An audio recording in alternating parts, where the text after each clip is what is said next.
Hello guys, my name is SVB and you're about to listen to another episode of the Group Up Podcast. In this episode, the OG cast and I are going to discuss all the amazing Overwatch 2 news, including the proposed release cycle, new heroes, new maps, the monetization model, Junker Queen, and the new beta. But first, I gotta tell you that this video has been sponsored by HelloFresh. Now if you're a human being like me, you're going to need food. And that's where HelloFresh's fully prepared meals coming straight to your door will help with that issue. So check out my HelloFresh adventure and let me show you how it works. Okay, so we're about to cook this HelloFresh meal. Let me show you what we got. So the food comes in a bag with a number attached and a recipe on the card. So this is what it looks like out of the bag. The chicken and the cheese come in a separate refrigerated bag. And we're about to make some chicken quesadillas. It's supposed to be made with chorizo, but I'm not going to make it with chorizo because I don't eat that meat, which is one of the benefits, I think, of being able to customize the meal for yourself. Okay, so as I'm starting to preheat the oven, it is now 5:01. So let's see how long this takes. Popping in now the chips along with the chicken. So we'll let those go for a bit. No millennial meal would be complete without some guacamole. Finished all the chopping and now we wait. Hurry up, chicken. Alright, chicken is ready. Alright, a little Salt Bae drizzle of cheese on my quesadilla. Alright, now we just plate that and voila. A chicken quesadilla with some sweet potato chips. Got my guac on the side as well. And it didn't take too long. Not too bad. Now, unfortunately, this code is only for my UK users, so sorry to everyone else, you can't get this delicious food just yet. But on screen and in the video description, if you use the code that I'm showing now, you can not only get 50% off your first order with free shipping, but 35% off of your next 3 orders. So get in on this, guys. Trust me, you're going to enjoy it. And now, back to the podcast. Yo, what is up, guys? How's it going? And I hope you're having an amazing day, evening, afternoon, wherever you're coming from. It is a lovely summery, warm afternoon here in the UK, and it is a warm and lovely time to be an Overwatch fan because we finally have a roadmap, we have some news, and we have some shit coming, which is unusual. And I'm here with the Avengers once more, the usual gang, to discuss it. So, in the bottom right is my man, Warzone streamer Samito. Sup? Sup. In the bottom left is the god himself, Flats. Hello. And in the top left with Papa Aaron lovingly, approving everything he's doing, it is Freedo. Yes, Aaron Killer supports everything I'm going to say on this show, I'm sure. Look how happy he is.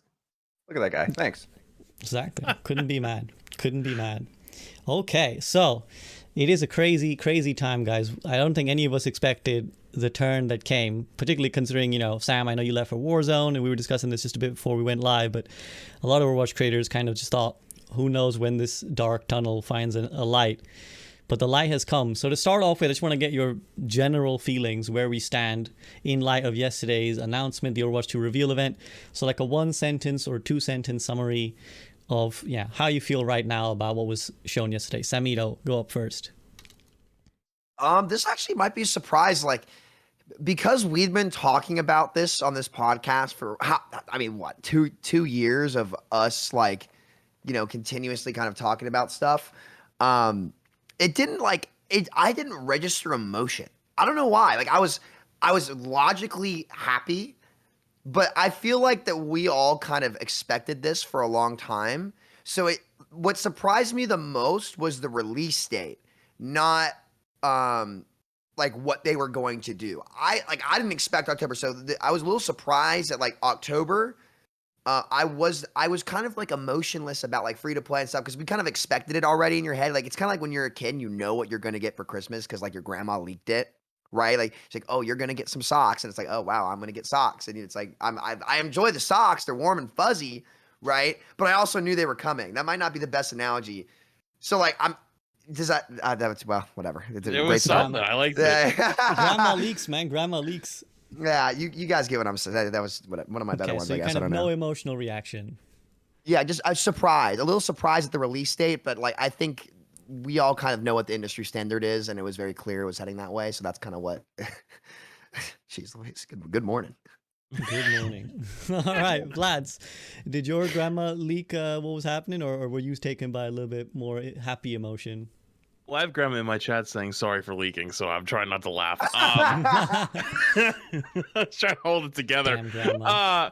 But yeah, no, I my grandparents used to hide my presence in a room upstairs that would be just like suspiciously locked, and one day just would always end up leaving it open at some point, and I just wander and go, oh, okay, just walk out. So, In relevance, how did you feel about the announcement yesterday, though? oh, we're talking about that. Oh, I thought we were talking about the presents. Okay. Well, okay, I kind of agree with Sam a little bit. I would say through most of the actual announcements, obviously I was happy to like seeing like the roadmap, seeing the battle pass. It was basically like, remember that last show we had where we basically had all these things that we were asking for? It was like, okay, check, check, check, check, check, check thing. Like they're just going down the list and just checking them off. I was like, this is great. But I will say the emotion did hit when the cinematic started. That's when actually, like when the cinematic kicked in, like when Junkrat, like at the end when Junkrat like jumped up, like that was like the IRL equivalent of like, like you win the game and like everyone in the stadium goes nuts. Like my whole chat just went just like a million miles an hour, and like everyone was super excited. I was too. I was happy for it, and like I was a little teary eyed. Like you could see it a little bit, because it was just like it was finally that time. I was like, okay, like we have actually started the comeback now. It is officially started. Like it's now, there's no more like, oh, we're waiting for the next beta, like we're holding on tight. Like, no, like, yes, there are betas to wait for, but that's not what it is anymore. We're now going to this date, and this is when it starts. This is what's coming. The commitment to content every 9 weeks, whether it's a new map, then a new hero, new map, new hero. Hopefully, aggressive balance changes in that time. Events like who knows like what else we have coming, but like the whole idea is like there's a lot of, they've finally now publicly said this is our roadmap, this is what we're going to be holding ourselves to, and you are going to hold us to, and we're going to be making this the best game we can, and like that is, we couldn't have asked for more at that point, so I'm happy. 100%. Happy. Freedo, Aaron Keller's happy behind you. How are you feeling?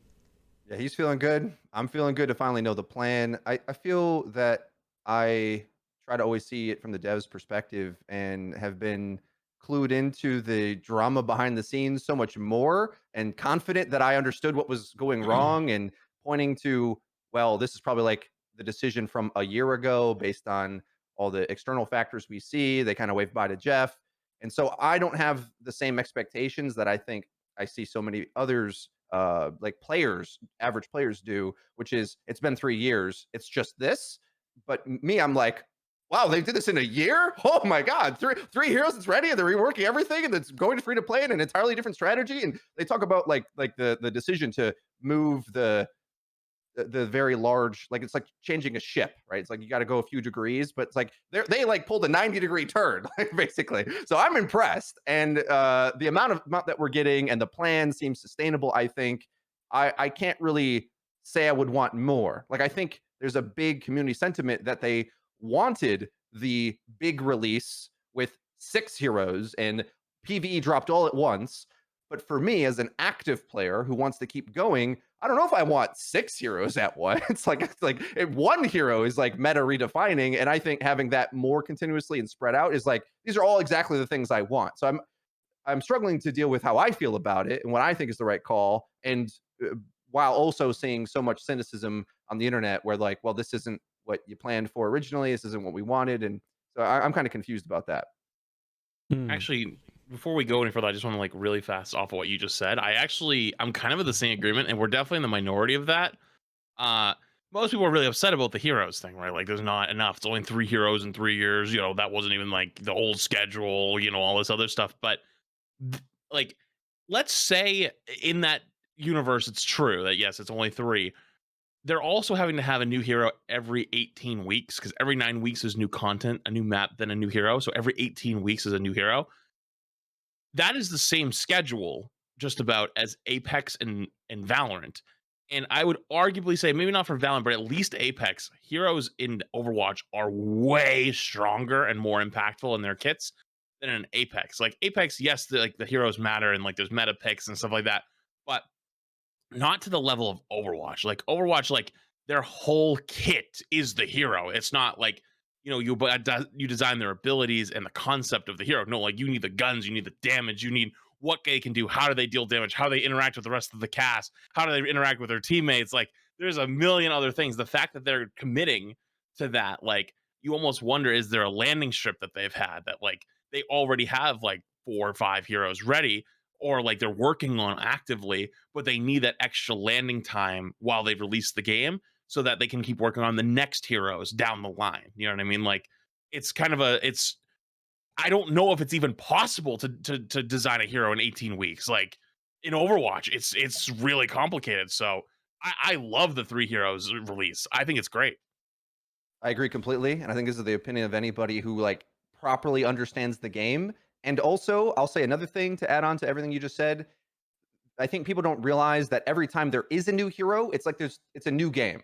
So because everything you're saying is true, the interactions of the new meta that gets developed based on whether we're at hero 35, 36, 37, or whatever, that's like a new version of the game almost, where you might be going from one set. It's not like in Valorant where you're kind of always playing the diffuse scenario. Like whether you're in a poke meta or a dive meta or a rush meta or whatever, it's like radically different. And as they keep adding heroes, it gives us a chance to like experience that game state for a while before we transform into the new thing, and it lets them string it out. As opposed to if we got all 6, let's say we got all 6 for a year, well, now we're just playing that version of Overwatch for that whole time. And I think that's worse than the live service model, where we can try it out, give feedback, iterate on it, and then, oh, there's a new element, learn that new game. It's like a new game each time, basically, as opposed to blowing your load all in one go.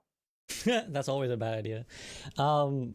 Actually, this is something I wanted to kind of monologue on a little bit, and you guys have brought it up nice and early, so I'm just going to go on this, because I think there's been a lot of people, I'm sure you guys have had comments from your communities kind of coming in and saying, I'm underwhelmed, like 3 heroes is not enough, and, you know, I think a lot of people have been doing the maths about, well, we should have gotten 9 heroes in the time that we didn't get any content for this so long time, so only getting 3 actually feels like less. And I think that's totally like understandable. There's a lot of what I would say baggage towards Blizzard. Like a lot of people have really changed fundamentally their relationship with Blizzard from being something of like a industry benchmark of a company everybody seemed to like and respect, to now being, you know, obviously, even this lawsuits aside, just the content wise, people clown on Blizzard a lot. And I think that over the years, a lot of resentment has been built up about, you know, amongst the community, especially those who've left. So I understand why people are like underwhelmed, but I do think that my POV is that we have to look at this team like uniquely as their fresh start. Like we have to give them the chance to be judged on what they do and not on what came before. Because as Freedo said earlier, like April 2021, Jeff Kaplan leaves. It's been just over a year. And we went from, and I don't know if all of you guys have seen the recent GameSpot interview with Aaron Keller, where he kind of, a lot of it is quite PR-y, but there are a few choice terms he uses in there where he talks about like it's a change in mentality basically, because we didn't really see it as a live service game, so now we're making it a live service game and it's a whole new ethos. So to go in like a year from a game that's essentially, we don't care about Overwatch 1, we're not releasing stuff for Overwatch 1, it's Overwatch 2 is all about the PvE mainly, that's what we care about, this was kind of potentially Jeff's vision, to turning around and being, okay, we're going free to play, we're gonna have Battle Pass, we're gonna have hero releases, 9-week cycle. So like, I want to just put it on record that I want to give huge props to Aaron Keller, and he's smiling right next to me in Freedo's background because he approves as well. But I think since he came, he's been clowned on a lot because he's not Jeff, because he's not got the charisma of Jeff, and Jeff is like a legend and a superstar, and it's not as natural to Aaron seemingly, right? But in like just over a year, he's taken that essentially sunk ship, forget sinking ship, it was a sunk ship, and he's lifted it up to the point where he's like, we're competing with the industry. We're going to have three hero releases. Again, that competes with our, you know, our competitors. It competes with Apex. It competes with Valorant. And we're going to have a PvE also, which is going to blow these guys out the water. So in terms of the actual raw amount of content they're outputting, they're going to give you the same amount as the PvP games as all the other PvP games, plus PvE stuff too. So to go from what we had in 2021 when Jeff left to this is incredible. So I just want to give, like, I don't know whose singular responsibility is. Maybe shout out to the whole team. But I wanted to get my monologue out there on the cards that I am just like wildly impressed with the job they've done to turn it around. So slow clap. Samito, you nodding. What do you think?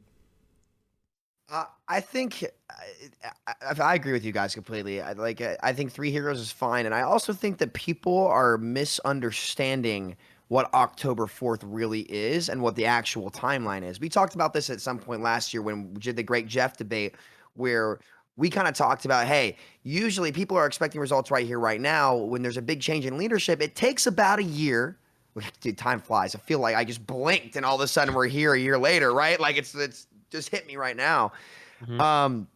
It usually takes about a year to see actual turnover of leadership to have impact, right? Because it takes, time, effort, et cetera, et cetera.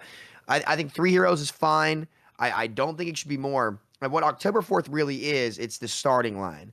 And we talk a lot about on this podcast about how Apex kind of went downhill. It took about a year of consistently good updates to get the game back to where it's kind of in a good spot right now, where people in the community genuinely look at it and say, or generally, not genuinely, generally look at it and say, hey, this game's in a good spot. We like this game, blah, blah, blah. What October, wait, is it October 4th? Yep. 4th. Why am I thinking 6th in my head? What October 4th is, it's going to take about 6 to 12 months of consistent updates to whenever they drop the PvE. And at that point, when they drop the PvE, at least me personally, that's when I'll consider it to be the real Overwatch 2. I'm actually more excited for the PvE. This is going to be a hot take than I am the PvP.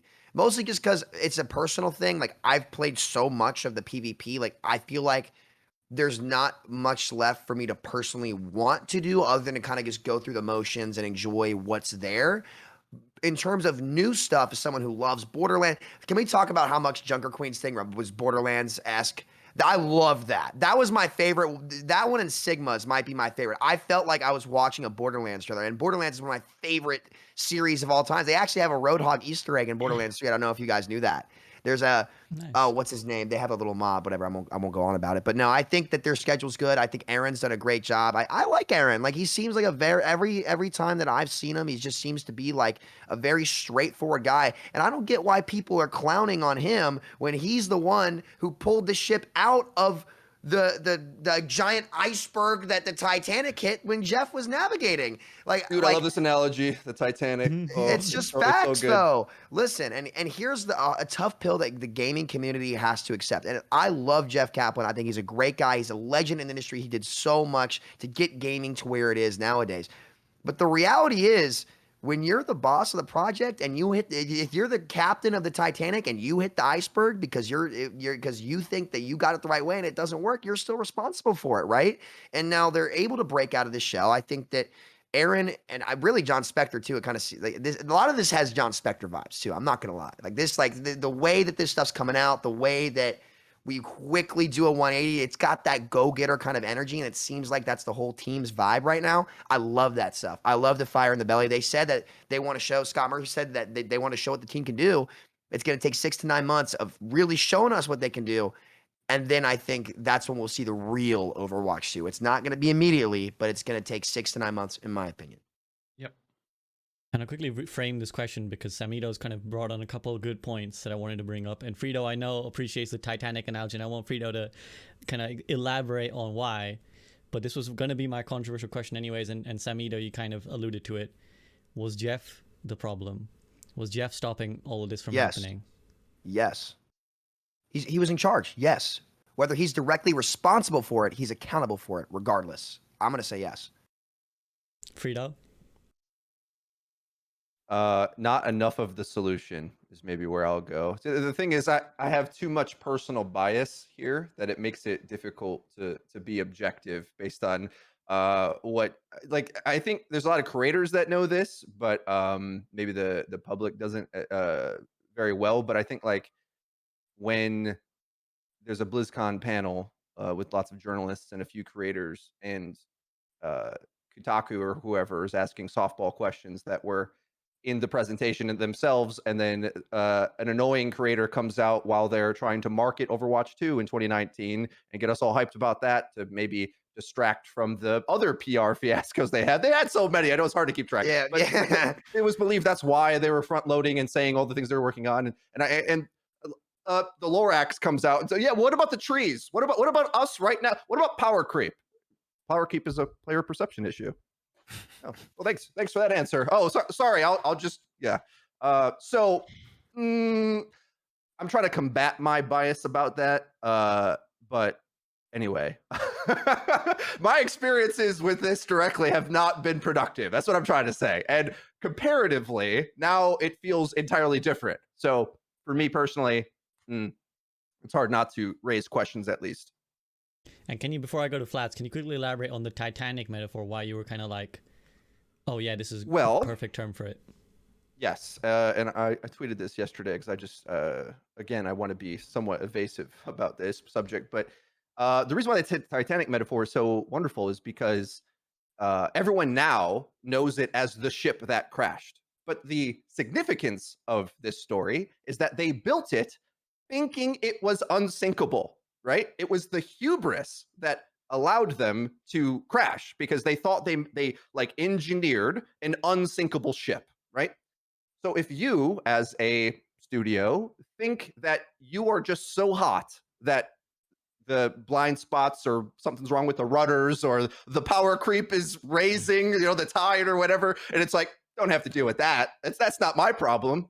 So I'm just saying, I think if you look through the history of how things were dealt with, whatever problem you want to highlight in the years of time under that leadership structure, you can see the hubris response, as opposed to now it's almost the other way where it's like, oh, is something wrong?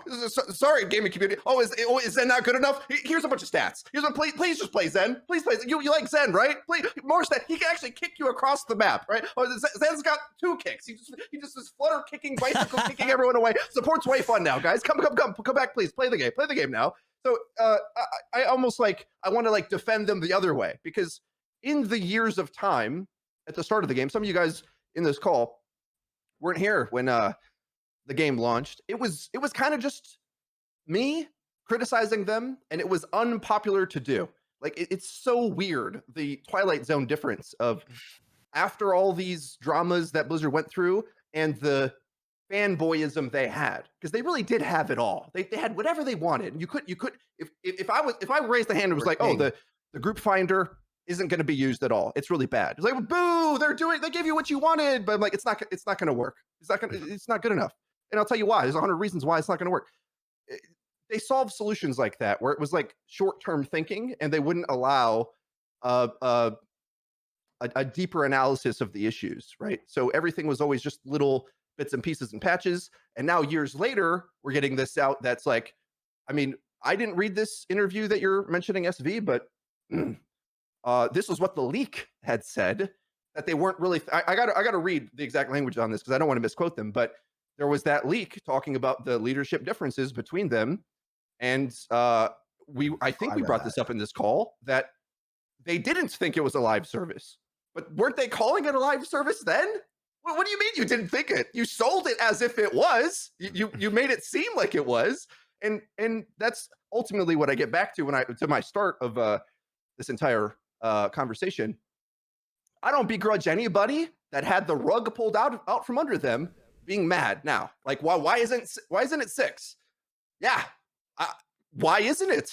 Well, everything I just said, that's why. So me wanting to love the game, I'm willing to let that stuff go, right? Get over it and look at things the way they are and accept the reality. But I also know how the sausage was made and spilled all over the floor. You know that scene from The Office? Yeah. One of my favorite scenes from The Office, okay? Kevin is coming in with this big bowl of chili, and he's like, I've put all my work into this. It's the thing I do best, right? And then he just spills it all over the floor, and he's scooping it up with the paper. Like, that's what Overwatch 1 was, right? Up till now. And the Aaron had to come in and like, wow, there's chili all over the floor. How do I actually make this edible? And a lot of it you got to throw away. A lot of it you can't use anymore. And now we get 3 heroes. All right, I spoke for an hour, but hopefully that was no, that's a really great way to put it, man. That's kind of like how that's kind of the emotion I feel, and I'll give it to Flats here because I don't want to skip his turn. But it's the one thing I'm personally struggling with, and this is again a personal thing that I'm not trying to say everyone feels this way. It's very hard for me personally to get over like a little bit of the bitter feelings that I have over the last like 2 years of like slamming my mental against a wall every day, like committed to this, because I am one stubborn son of a gun sometimes. Like when I commit to something, I was taught to see it through to the end. And like that's how I felt committing my life to the game.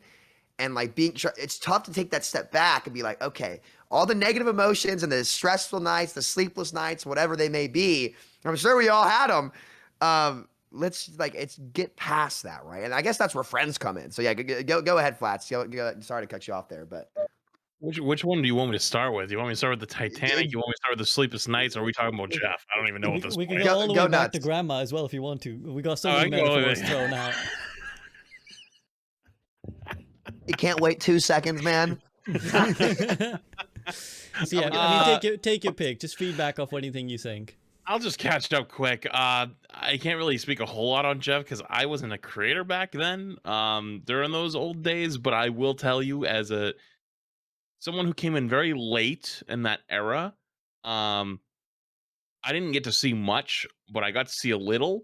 And it's very hard for me to not think that the change in leadership and the change the changes that have been made have not been significantly improving everybody and everything from the relationship with the community, relationship with creators, all the way to how the game is even played. I don't think that there's almost been anything since he's left that's gotten worse. So it's hard to then go, were they not the problem? Well, if they leave and everything gets better, that's a weird trend, and it's not, it's not a coincidence. So I'm inclined to lean towards that direction. Um, what was the second one? It was are we talking about Sleepless Nights or the Titanic? Oh, the Titanic. Yeah, no, 100%. It's there. It's they. I understand people being really upset about the heroes, and to be honest with you, they kind of deserve to be clowned on it for a little bit. But I will say this: this was one of the first times I've watched a stream for an announcement slash release of anything. This goes like Xbox E3, uh, Sony's Nintendo Directs, Pokemon Directs, etc. There's very few times the entire chat at the end is spamming W. That's very rare. Most of the time, people are like just upset about something in it. I don't know if you guys caught the end of the live stream, but the whole chat was filled with W's. And then the occasional one person is just saying L, but they're just trying to be different, man. Like, if they actually thought L, they would have clicked off at that point. But I will say that there was a resounding positive from everyone that watched it was resoundingly positive. And I'm wondering as it ripples through over the next few days, because I don't know if anybody saw, but there was a donkey tweet. I'm making a video, so we'll figure out how that goes. But I'm sure like as it like resonates outwards a little, we'll kind of figure out more public perception over time because it wasn't like such a head rush like the beta was. At least I don't think so. Like it wasn't like the entire games industry was just like that was everyone's news like right away. Like, yeah, everyone kind of like covered it, but I didn't see it everywhere. You know what I mean? It was like an article here, article there. Like it wasn't the big rush. And I still believe that Overwatch is going to have the Apex approach. It's probably going to have like a huge first like month, and then it's going to drop hard, and then it's going to start climbing slowly as the new heroes come out, the new maps come out. When PvE hits, PvE will shoot it back up, and hopefully people have seen from that first few months, like up until that point, the game is good, and that when the original drop off comes after the PvE comes out, it still affects the average, so it comes up. And more people are playing it, and it might take a few months, but with that longer period of time of proving that the game is good and they are working on it and they're delivering good content, people will want to enjoy it. And that's kind of my prediction on the way it will go. And I think they understand that a ship is very sinkable at this point, and they're going to try not to hit any icebergs. So I think I think they're in a good spot. But really, really quick at the end, just for the sleepless nights for all of us. I hear you. I've so I actually had to do some stats recently because I'm in the middle of doing a few things, and it from June 30th, 2021 to June 16th, 2022, I uploaded 1,311 YouTube videos in that Dang. time. And like the large chunk of that is Overwatch. Uh, I could not be more excited for the possibility that I don't have to be going to sleep at night going, am I doing the right things? Am I wasting my time? Because I know it's going to work out. And all those sleepless nights are now going to be sleep nice nights, knowing that everything tomorrow is going to be great. Very wholesome. Very, very wholesome. I And mean, I think it's one go ahead, last go thing for on it. Jeff before we change subjects. I just wanted to remind everybody the things that have been said about him positively. A man of integrity. There's a lot of BS at Blizzard, and in many ways, Jeff was important in shielding the team from that and fighting against some of the outrageous Activision corporate greed as well. So, although I have many criticisms of the man's strategies on things as a human, he's a genuine guy. So, despite us all like, thank God he's gone, like the witch is dead. In some ways, we all agree on that. I think he just had some dinosaur ideas. Sometimes you got a relative, right, and they just are in the past, and you're trying to bring them up to the future, but they're stuck in their ways. And sometimes they just need to not be the ones in charge or driving the car, like that. You can come along on the ride, but maybe you're not the one leading the thing. No, I'm glad This you bring game it would up. not. Yeah. Go ahead, Go ahead. Sam. That's what you're good. I was just gonna say, the guy, he's a great guy. I don't think anyone doubts that he's a great guy at any capacity. The game wouldn't be what it is without Jeff Kaplan. Neither would this industry. So nothing but love to him. Obviously, from I think all of us. He's been our group profile pick for like 2 years. True. True. The group that we're currently using to have this call in has Jeff Kaplan adorned on it. So maybe we need Smiling Aaron in at some point. But I mean, I'm glad you brought that up, Freedo, because I think a lot of people feel that way, and I think we're obviously biased. And before we get accused of being paid actors, this at least happens once in the podcast.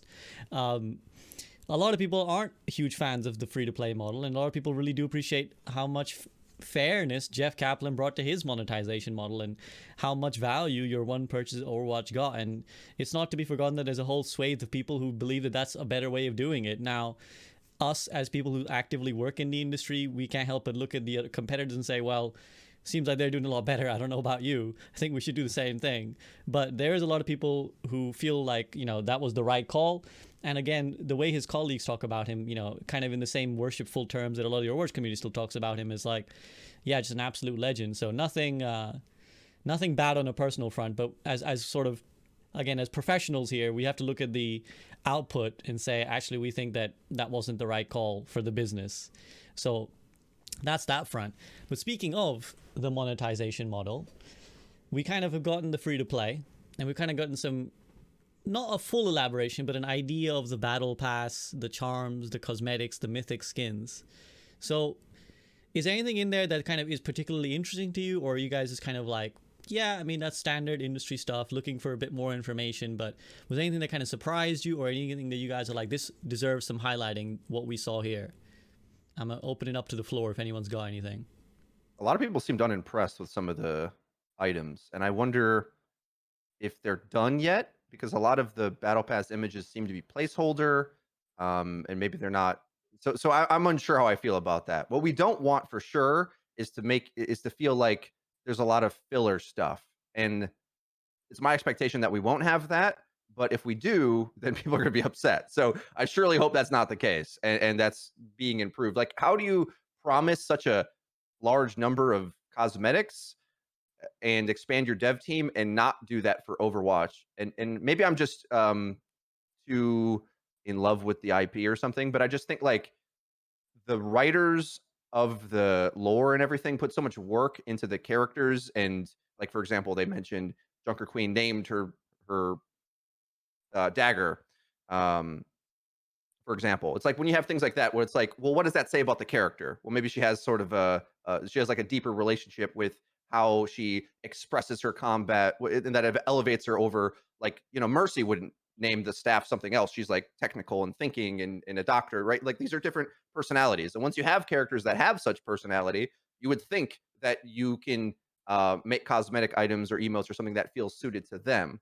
But if it's that, I think there's going to be a bit of a let's say conflict point with that, where if the player is allowed to have more customization over that, then you're sort of losing that character immersion. Because if everybody can just put the same hat on and it's the same for every character, well, then now everything I just said doesn't make sense. So I'm unsure where it's actually going to fall. And I lean towards more assuming that they're going to try to keep the character personalities genuine, because this was a big like criticism of Team Fortress 2 when they added hats so many years ago, right? Like the tone of the game is now silly because we've all got silly hats and you see them everywhere, right? And that's the way the game's monetized. So rather than having that, like, let's say baseline level of seriousness or the characters being specific, it's like the hats kind of steal the show.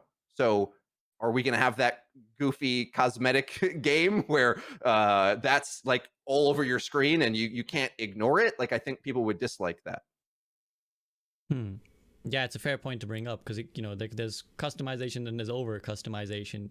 Sam or Flats, you guys anything to feedback on that point in particular? This the monetization of the cosmetics.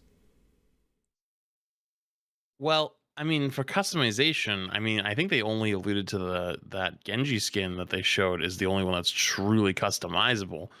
I'm sure it's going to be a customizable from like a template. Like you're not going to be able to like individually like draw all over it and like, like create your own like etch work on it. It'll probably be like there's 5 templates you can choose from for his helmet, his chest piece, legs, sword, like whatever it could be. Like there'll be like a template that you can go from, I think. But I think that's more like heirlooms from Apex, where it's going to be something that is more visually appealing to you as the player, not to others. And I think that looks like that's their goal, because heirlooms in Apex are a big deal. Everyone wants them. But when you're running with somebody or running like near somebody, you never look over to see if they have an heirloom. Like you just don't care. Like you just something you notice. Like if you die and you spectate them, like, oh, they have an heirloom. That's cool. So I think the skin is supposed to be more for the player as opposed for like the goofiness of like what everyone's doing. So I think they're probably going to try to err on the side of caution of like like overly vibrant, like super colorful and like like almost stand outy like skins and stuff. But everything else didn't seem like it was that over the top. Like it seems like there's different types of weapon and specs. The charms are small and on your guns. It's like in Valorant, like gun charms don't on someone else's gun like don't really like affect you. You never even seen them, Banners could be kind of like how in what I thought of as an Apex, like you'd put down your banners, which are like the holograms that pop up. I wonder if there's like a banner that you can put down and like you leave it there, but it's not like, you know what I mean? Like it doesn't like affect the game in any way. It's just something cool. And then there's still the idea of taunts. I'm glad there's a few people now that are now on the train that there's taunts in the game. That seemed pretty cool, but it doesn't seem like it's it's gonna be like overly I don't have a better word other than like clowny. It's like something like where it's just like super over the top, like the seriousness of the game is gone. I don't think we have that problem yet. Maybe 3 years down the line, when maybe 10 to 20 characters have customization options. How crazy can their customization options get? Are you gonna have like bright neon like tanks and like they're just like so standouty you can't see anybody else? I don't know. That's a different problem Spark then. Skins. We have the Spark skins pinking around everywhere. Yeah, I mean, like, but like even further down that, like where it's just like it's so noticeable. It's like, wait, like it's kind of takes away from it. But I don't think we're there yet. But I think it's a good concern to have. Sam, what about you? I mean, you've played games with a lot more of these kind of micro transactions already. From what I saw, theirs looks pretty standard about what they presented. I'm not more so like surprised or concerned about anything they showed initially, because I mean they were gonna give us the customization of like, you remember hero bands, right? But then it came out to be hero pools, and it was very, very sorry, Freedo, way more limited, right? So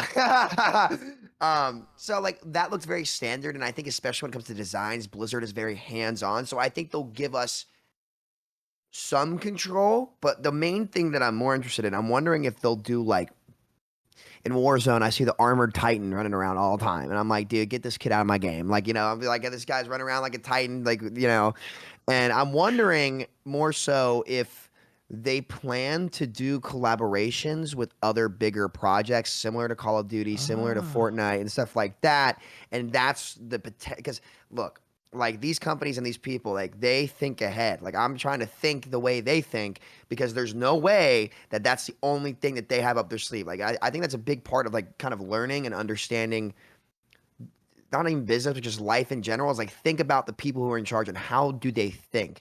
And there's no way that, especially when the rest of the gaming industry and the rest of even internally in the company, they already collaborate with all these other big skin makers and or big not skin makers, big projects or movies or series or IPs.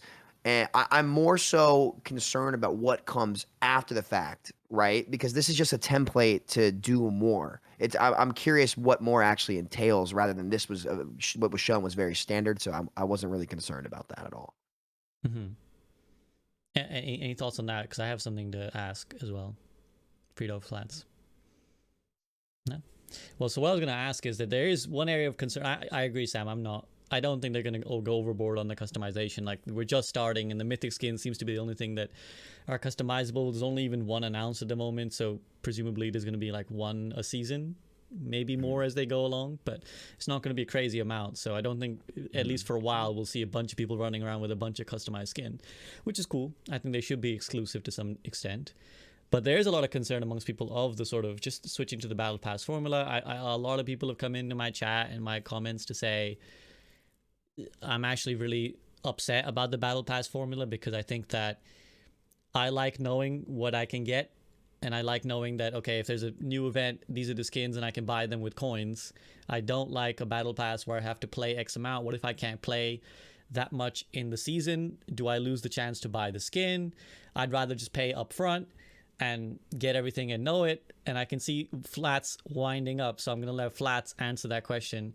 To the people who This feel is that my way, Flats, favorite take. It's my Go favorite ahead. take. Go ahead. Y'all, you work, right? Like, do you like being paid for your work? Yeah.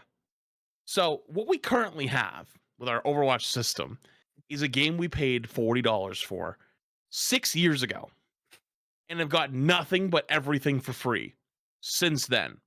That is 6 years of work, realistically unpaid. Yeah, realistically, let's say like 3 years. Okay, let's say like, updates for a couple years was normal. After that, the game kind of died.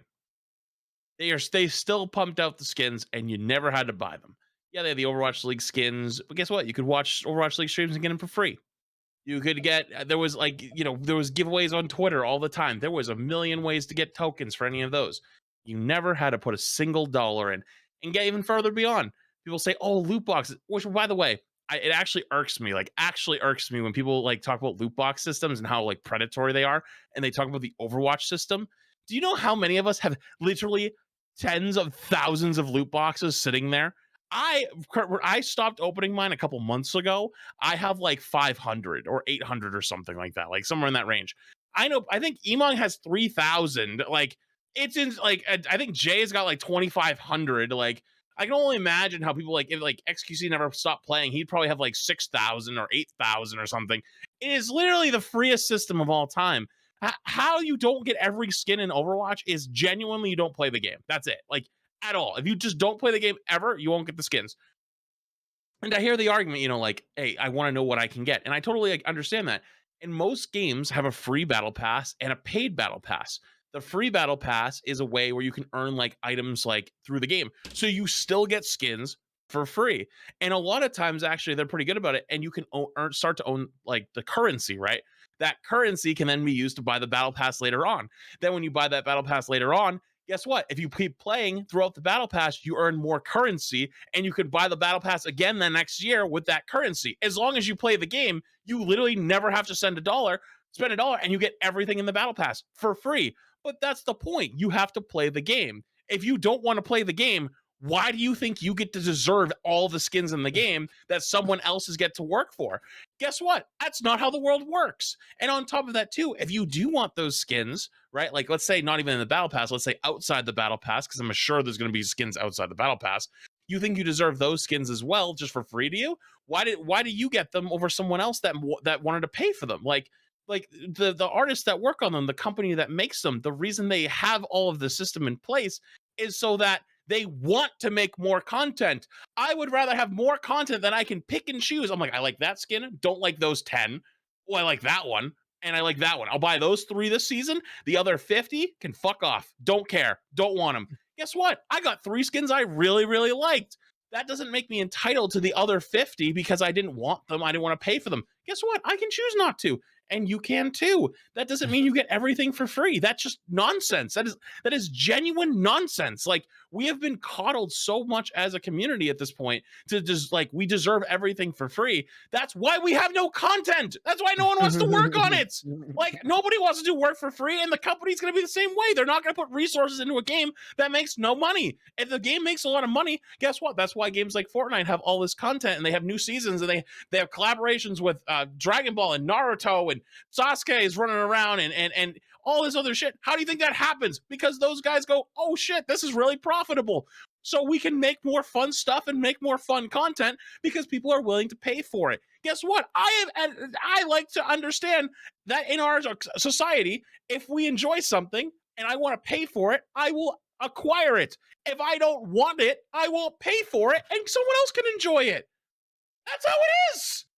Like, it is mind-numbing to want to go back to a system where everyone gets this very small amount of nothingness, so everyone can have the same thing for free. And guess what? You know what the favorite part is? Everyone likes skins because they're unique, they're fun, they look cool, they're great. I love skins. But guess what? What happens after every event comes out? Everyone buys all the same skins and puts them on. Guess what? There's no unique skins. Every season, everyone runs the same skins because there's nothing else to run. Have you ever noticed that? Like, after the recent Mercy event, like the new remix event, every Mercy runs the new Mercy skin. Have you noticed that? Like, every Rhine player, myself included, runs the new Rhine skin. What else are we gonna run? The skin from 9 months ago? It's just boring now. Like, it's just ludicrous. It's ludicrous. Like, if I had a 6 skin that no one else had, guess what? I run it and people go, wow. Like, it's when I ran the it's why I ran the BlizzCon skin for so long, because everyone's like, holy hell, how did you get that skin? It was a $40 skin. Yeah, was it worth it? Not really. But again, it was one of those skins that made people come in a chat and they go, I've never seen that skin before. How did you get it? People want it. They realize, like, holy hell, that's cool. But I paid for it, so I earned it. You know, like, it was the price there? No, I think it was a little overpriced. But I get to make that decision as a consumer. That option was there, and you didn't have to buy it. But I chose to. That's my right. So to say I don't have the right, I shouldn't have the right to buy things I don't want, but because you don't want to pay for them is nonsense. Sorry. Mic drop. No, I mean, totally. Facts. Hey guys, SVB here. Just going to quickly interrupt this episode of the Group Up Podcast to say that if you're enjoying this content, then please do consider signing up for my Patreon to support me directly. It's really amazing because it allows me to keep making content like this carefree, regardless of how many views Overwatch does or doesn't get. I know no one likes sellout ads, but chances are if you've listened till this far in, then you're at least somewhat enjoying the content. So please do consider at least leaving a like, subscribe, and a comment underneath the video on YouTube. It really does help. But that's it for me. Now back to the discussion. Now, obviously, Freedo, is it sort of anything from your end where you're like, I wanna raise a sort of pick point there, or is it nods all along? I'm happy to let Flats's rant stand. Mostly, I did notice as well the more intensity. I don't know if he tried to do this, but he kept getting squeakier, like as he got more of a mat. And I was trying to see how high he was gonna go. No, that was really good. I think, like, I would describe it from my personal point of view in a different way. It's like I feel in life philosophy as well. I'm both an empiricist and a capitalist. Okay, so get your notebooks out, class. An empiricist, I care about empirical reality. So you might have a theory that, like, well, see the world as you might dream it to be, or don't accept the world as it is, dream to see what it could be. Okay, this was Jeff Kaplan's quote on the way out, right? I'm an empiricist where I say, but does it work? Okay, does it actually produce the results you were looking for? So yeah, we can dream up how to maybe change the world or human nature, or we can lean into human nature, which then the filthy capitalist in me says, I am okay with a little bit of emotional exploitation, actually. So everything Flat said, like, I'm just going to add on that layer of greedy capitalist cynicism on top of it and say, as long as it's not like hurting people, I kind of want my desire to be pulled on. I don't. What we're describing here is like false scarcity, for example. Well, false scarcity makes me care more, because if I just get everything easily, well, that now it's like, well, I get to play Overwatch for 2 days, get all the skins, or like a day and a half or whatever it is, get all the skins from an event, and what's next? Nothing. Well, now the new model, the new strategy, and they said this multiple times in the reveal. You pay attention to the language when they get a marketing like lane, the devs are like all on message and they're doing a good job. Always something to do. Always something to do. Always something to do. Battle Pass, always something to do. Then there'll be a new season. There's something to do then too. And then there's a new Battle Pass that comes out, and you'll have this new thing and then that new thing. Always something to do. Like I'm getting a T-shirt that says that. That is the difference to the generosity model, let's say, or the dream model, where they can give you everything and still produce stuff forever. Well, we saw what happened with the hopes and dreams model. The money ran out, so and the game didn't come out soon enough. So I'm like all on board to the next one. But I also try to see it from that fan's point of view, who was told something that turned out to be a lie, which was they could do this forever. And well, they never clarified that, of course. Like if we got clarification ahead of time, like we don't see this as a live service game, and whatever we add to the game, isn't that just nice? You never said that. They never made that clear. It seemed, why did we all think, well, why isn't there an update to Junkenstein?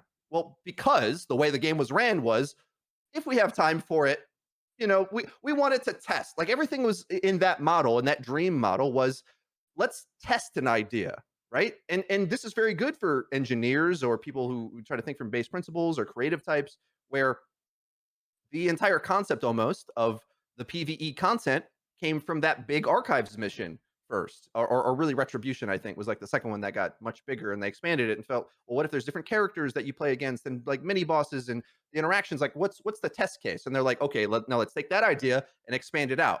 The problem is, if you don't live in empirical reality, well, then the timelines get out of control, or the expectations, or the scope, or whatever, and then you can't. There's, when we were talking about like the Titanic and stuff earlier, I'm interested of a journalist picking through all of this to figure this out. What we learned from BioWare, for example, was they had a concept of BioWare magic, which is to say, even if we don't know where we're going, we'll eventually magic it up and just make a new thing that everyone loves. And if you believe that you can do that as Blizzard, because we're Blizzard, and did you know we're the team that invented World of Warcraft, basically? Like, did you know that? Did you know we invented Warcraft, right? That game that redefined PC gaming. So just give us some time, all right? Just chill out for a sec. Let us do our thing. Well, we waited, and the results we got were what they were. So that's like an entirely esoteric mirror to everything Flat said. So I'm like enforcing all his points, hopefully, with like this theoretical physics of understanding the universe. Yeah, I know, 100%. It's kind of hard for me, because I've got to try and play devil's advocate, but it's really hard for me when I just, like, every fiber of my body just wants to reject the ideology that you should be able to get every cosmetic skin without trying or without playing the game. And I'm like, if you don't play the game, why do you care that you don't have the skins? But I think for a lot of fans, it's about fairness, and I think that's what they're afraid of. They're afraid of unfairness, and I think that's a valid concern, especially because we're attached to the Activision model, which often has the label of being a little bit exploitative, and people are looking at Diablo Immortal and wondering if we're gonna be a bit more like, was it $100,000 to get everything in Diablo Immortal? And that has people concerned and stuff like that. 110 actually. 110,000. Forgot that extra 10K. Come on, SVB. What's another 10K though, yeah. Sam? If I'm already in for 100K, I might as well just spend the extra 10. Whatever. Well, zero, is that how it goes? Well, you guys don't have 10,000. So I we're Overwatch understand, streamers, man. I understand where people are coming from, but I do think, again, I just concur with your guys' point, which is that you got to remember there's an ethos shift, and it's like, earlier it was enough for them to just get you to play the game, because you would have to buy a copy, and that's it. They got your money. See you later, sucker. The difference now is that because of the free-to-play model, they have to get us engaged. They have to keep us engaged. It's not enough to get one-time attention, and that should hopefully benefit all of us, because if they have to keep us engaged, the quality has to be consistent. If the quality falls off, the money falls off, and it all falls apart. So even if you're concerned about, well, will I not be able to get all the cosmetics and stuff? I won't get access to all the, physical content, the appearance content. I'd rather be isolated from some of the customizable aspects of the game and get a full game experience than get like a broken game experience where I can have all the cosmetics I want, right? So if I were to err on one side, that's the side I would go on. So any more on the sort of that side of things, or if we exhausted all that needs to be said. Can we? Oh, Yeah, I thought of a new thing quick on subject. If you're going to change it, so a cool thing for the consumer to again, I feel like we're like explaining this to people who aren't into it, but the cool thing about this to me is that we actually influence the development actively rather than waiting years for them to develop a new thing and then hopefully it turns out to be amazing. It's moment to moment, and you with your dollars can say, I'm not buying the next battle pass. You added this character that's breaking the game.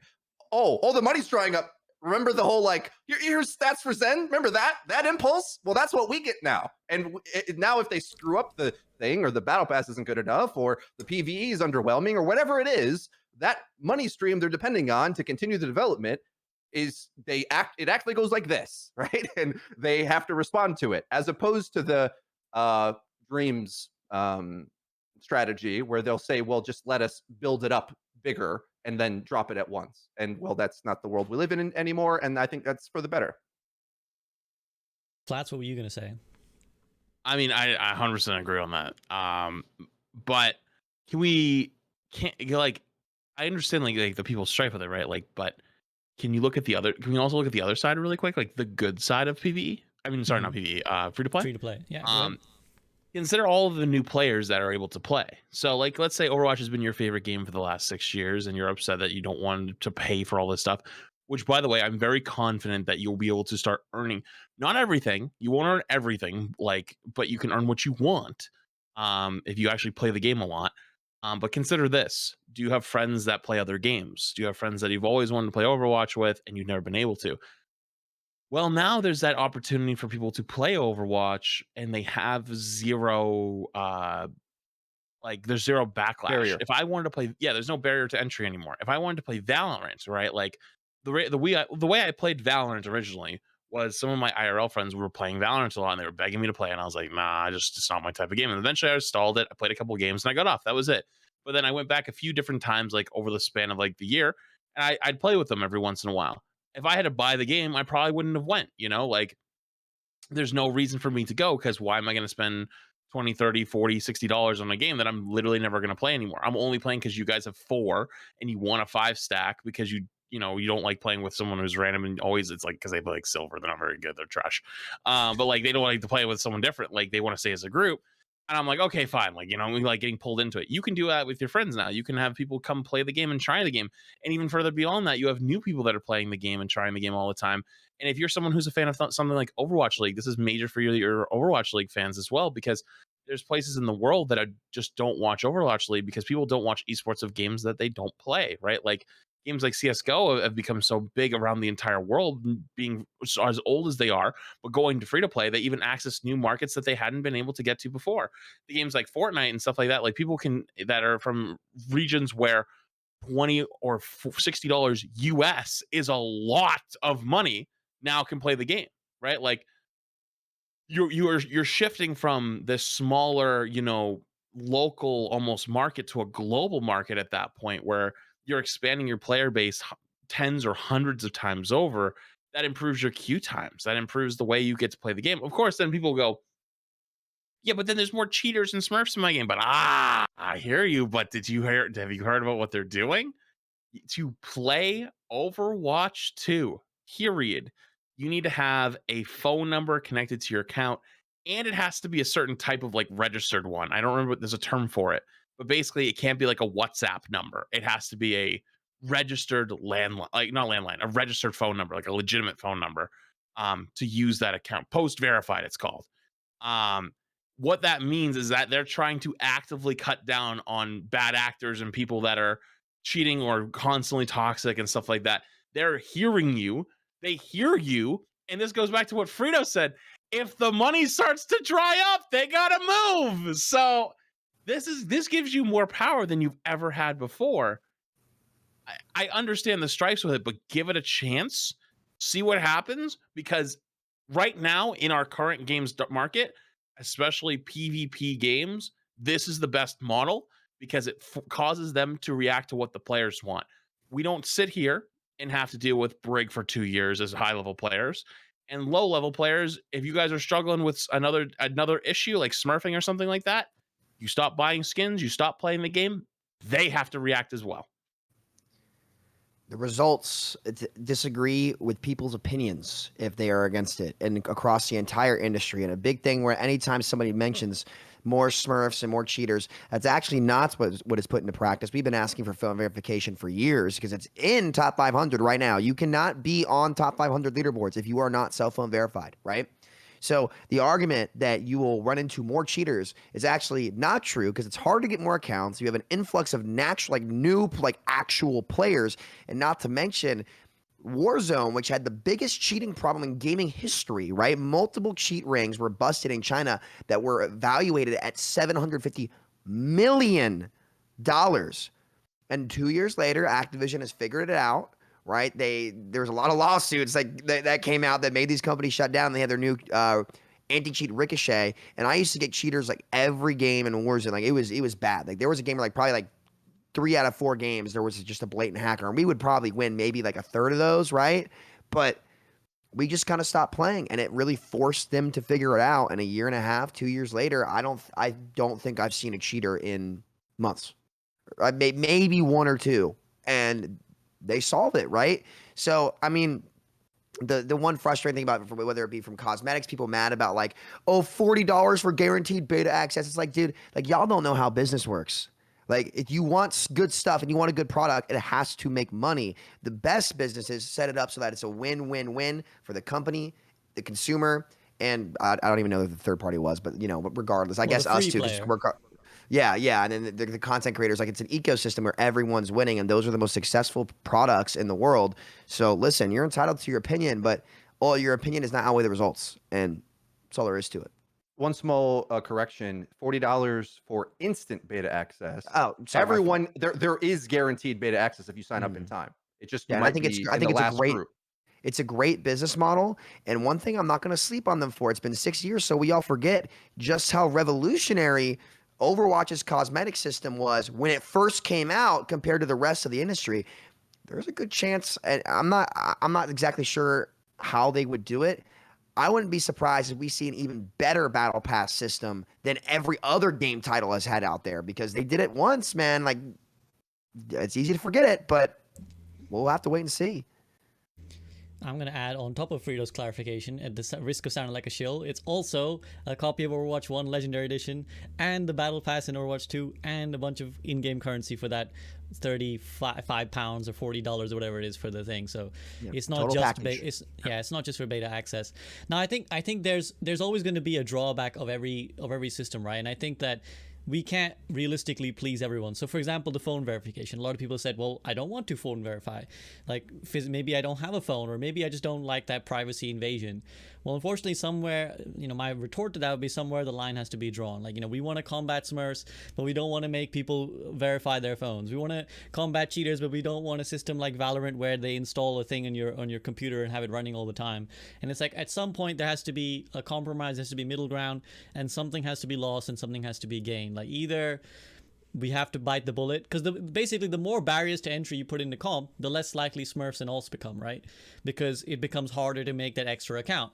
But it also means it's harder for you in the first place to make your first account. So there's always going to be a drawback, but you got to ask yourself, what are you comfortable losing and what are you comfortable gaining? Am I comfortable gaining a system where more people can play? Because again, I know a lot of people have said, well, they have Yazin has fucking 10 alt accounts in EU top 500 anyways, even with this SMS verification. True, but there will always be a way around everything. Cheaters still find a way in every game. People cheat in every game, no matter how strict the anti-cheat software is. People smurf, no matter how strict the anti-smurfing software is. But you can make it harder. And it's like crime. You don't solve crime. You can make it less. You're not gonna suddenly wipe out crime, right? So there'll always be something for us to be upset about. And there's not saying we shouldn't strive for it to be better, but we can't You have a can perfect drastically system. reduce it. You can drastically reduce it, and it's a double whammy. When you change two variables of an equation, it tends to sway it really far either side. You're going to have a massive influx of new players plus a reduced amount of Smurfs. The game experience and game quality should go up astronomically. Okay. Anything else to more add on that? We've kind of discussed a lot of the monetization, but I still think there's it's such an ocean of discussion on that topic. But if there's anything else, go right ahead. One small thing I'll say, it's easy for us to speak within our bubble, which has really defined itself. Like the viewers that are still watching our content, this show in particular, the players that are still hanging around. Ed sent me a message about this as well. The truth is, the rest of gaming, multiplayer wise, is already bought into this. So we're spending time debating this. It's just this is how everything else exists. It's already happened. So all the other players that we're going to look to get into this next generation, something I've been thinking a lot about. It's like Overwatch came out 6 years ago. Like I was in my 20s when I started. And I'm I had hair, stuff like that, right? And much less of a beard though. It's coming in nicely. But think of it like that. There's going to be teenagers who this is their reintroduction to the game, and are they used to all the the history of Blizzard? Are they boomers like me? Do they have all these expectations? No, this is more speaking their language. So I am optimistic that once that we get out of our little insular bubble, that it's going to be received well, assuming all the other things that we said is shored up. 100%. And in a way, I think it's maybe Overwatch is the last refuge of some of those players, right? Perhaps what we might describe as an old school player who believes that this is the way it should be and kind of is desperately fighting the new model. I mean, it's funny because if you look at the history of it, Blizzard kind of did this to other people when they made World of Warcraft. It used to be that you just you pay the box price for a game, and then you'd pay the game and that was it. And then Blizzard came along, they were like, hey guys, what if we charged you $10 a month for this constantly updating game? Isn't that fair? People are like, yeah, that's super fair that we got to pay $10 every month because you're giving us new content. And somehow we went back to Overwatch where they were like, here's a box price and we're still going to give you the content too. And it was somehow this magical, again, it goes back to that kind of magical fantasy almost that we painted. And we lived it for a while.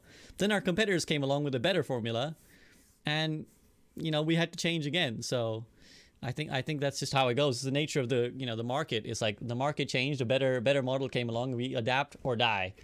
And on that bleak note, let's have some optimistic look at what is coming, at least in the immediate future, what we know is coming. So we got Junker Queen. Let's talk Junker Queen first. So we got this new cinematic, which in of itself I think is a huge deal. I think everyone loves the cinematic. I don't think there's a person alive who isn't the Overwatch cinematics are freaking great. So we got Junker Queen. Let's just talk about her. How do you guys feel about her? Either her lore, her appearance, her kit. What do you think? Sam, I'm gonna go to you first. I'm going to be playing her a lot. I can tell you that. I will be inting games on that character. Honestly, I'm really curious how she'll pan out, right? Because this is the first tank that's new, truly new. Orisa is new. Doom Tank Fist is new, but Junker Queen is the first 5v5 tank. And you can see a big difference between, say, how Reinhardt was designed, in the original game, like a tank, and this tank. So, obviously, wounding and being able to anti-heal as a tank has my eyebrows raised a little bit. But I'm glad that you can't be bad and dominate a lobby passively, and that's my biggest fear. Ever since I have nightmares about a launch break, man. It's my biggest fear is something like that will happen.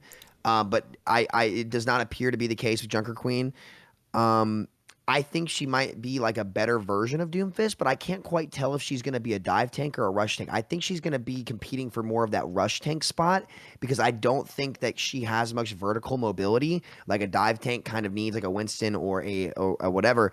So to be honest, I'm not entirely sure how she'll pan out because if she's meant to be kind of a brawl tank, right? Is her not having a shield to help her team, and could Orion just walk on her, right? It's kind of when I was playing Reinhardt on Overwatch 2, against an Orisa or a tank that's meant to be brawly that didn't have a shield. You can get free shatters, you can get You know, there's a couple different win cons that may make her inconsistent. I will say at a base level, though, for the general populace, I think that she's going to be a very fun character to play. I think that, you know, very proactive.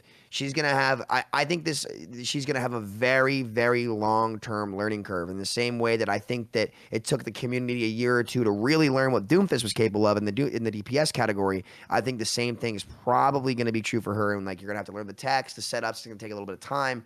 I give it maybe 6 months. But I don't think she'll be very good if BAP Zen are hard meta like apparently they are now right now. I think that she needs like not BAP Zen to be like really, really good. And then if it's not like a really poke heavy meta, I think she'll be able to really thrive.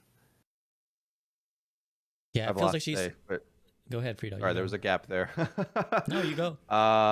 Yeah, so I think there's two angles to look at all heroes now in Overwatch 2. And there's going to be, I think, a normal lobby-based meta, which let's just call the deathmatch meta.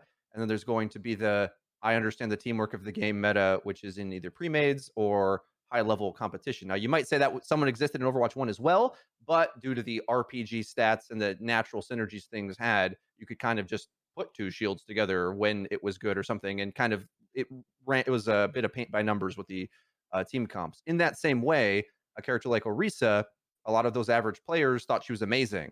And when I had the opportunity to have a guest spot in the Overwatch League, I made a prediction that Orisa would get 0 play time in the kickoff Clash tournament. I was actually wrong. She got played for 1 round where everyone laughed her off the stage and she was useless, right? For basically the reasons Sam's saying. And to me, I think comparing to Doomfist actually probably is the incorrect one, because I think Doom is a dive tank similar to Winston. I think what Blizzard is trying to do is create a new archetype of a rush tank. But to me, if you don't have that shield like Ryan does, he'll just always be able to usher his team in who have the real abilities that win the game, like an anti-nade. And that's sort of the problem with Orisa, where how do you beat a team that plays around your cooldowns? Flats is a good way of explaining this as well, where Orisa is a bit of a waiting game. I'll steal his phrase there, where she doesn't have her cooldowns. She's just this big target. Whereas Ryan can get value for his whole team by pushing that shield in, and then they can land value on the enemy. So the question is, do you need to play around her to get value with her, like Orisa? Or if it's a bit of a deathmatchy game anyway, and no one's really working together, then she'll work. So I think these characters are fine to exist in the game because most players play the game like that. That's what they're going to experience Overwatch 2 to be.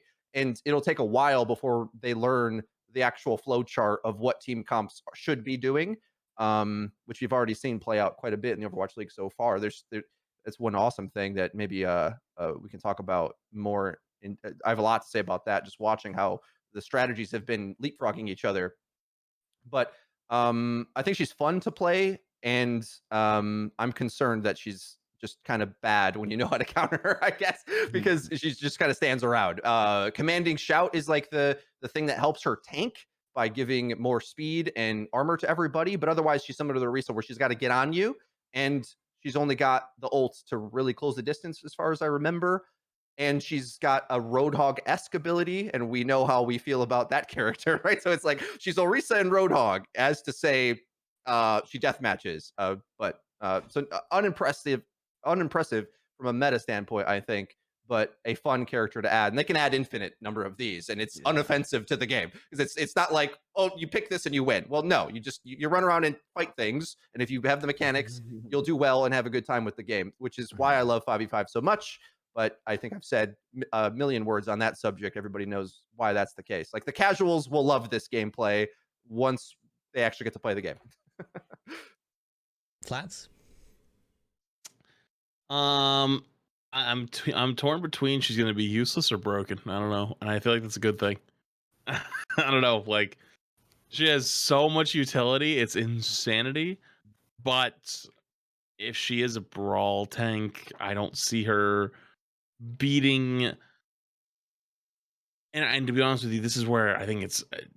I understand. I kind of saw where Doom was being played, not like kind of as a brawl tank in Overwatch League. It was like a mobility brawl tank at certain points. And then there were certain teams that ran Rhine, and a lot of teams ran Winston for the more dive comp. And then Doom was like the hybrid, like he would either run dive, but most of the time it's mostly dive. But like there were a few teams that tried like rush-esque Doom. But I think that yeah, I think she's gonna be like a great solo queue tank because she just does everything on her own. And that like pseudo hook, pseudo hook pull that also causes bleeding. And also she has like health regen. So it's like, or she has like overshield or some kind of health regen overshield type of thing. So like she can kind of be like self-sufficient. It's like a Roadhog and Orisa, I think is a great analogy for those two. But in team play, I'm not really sure. I think her whole kit will come down to like how she uses her abilities, and it will take a long time to figure out how to use those properly. But like for example, in the trailer, remember they showed like when she uses her ultimate and she like dashes through everybody. There is never a chance there are 5 people standing together like that. Like we don't play goats no more. Like even in Russian and Brawl, like we don't stand five stacked in a hallway, like unless you're catching us in rotation.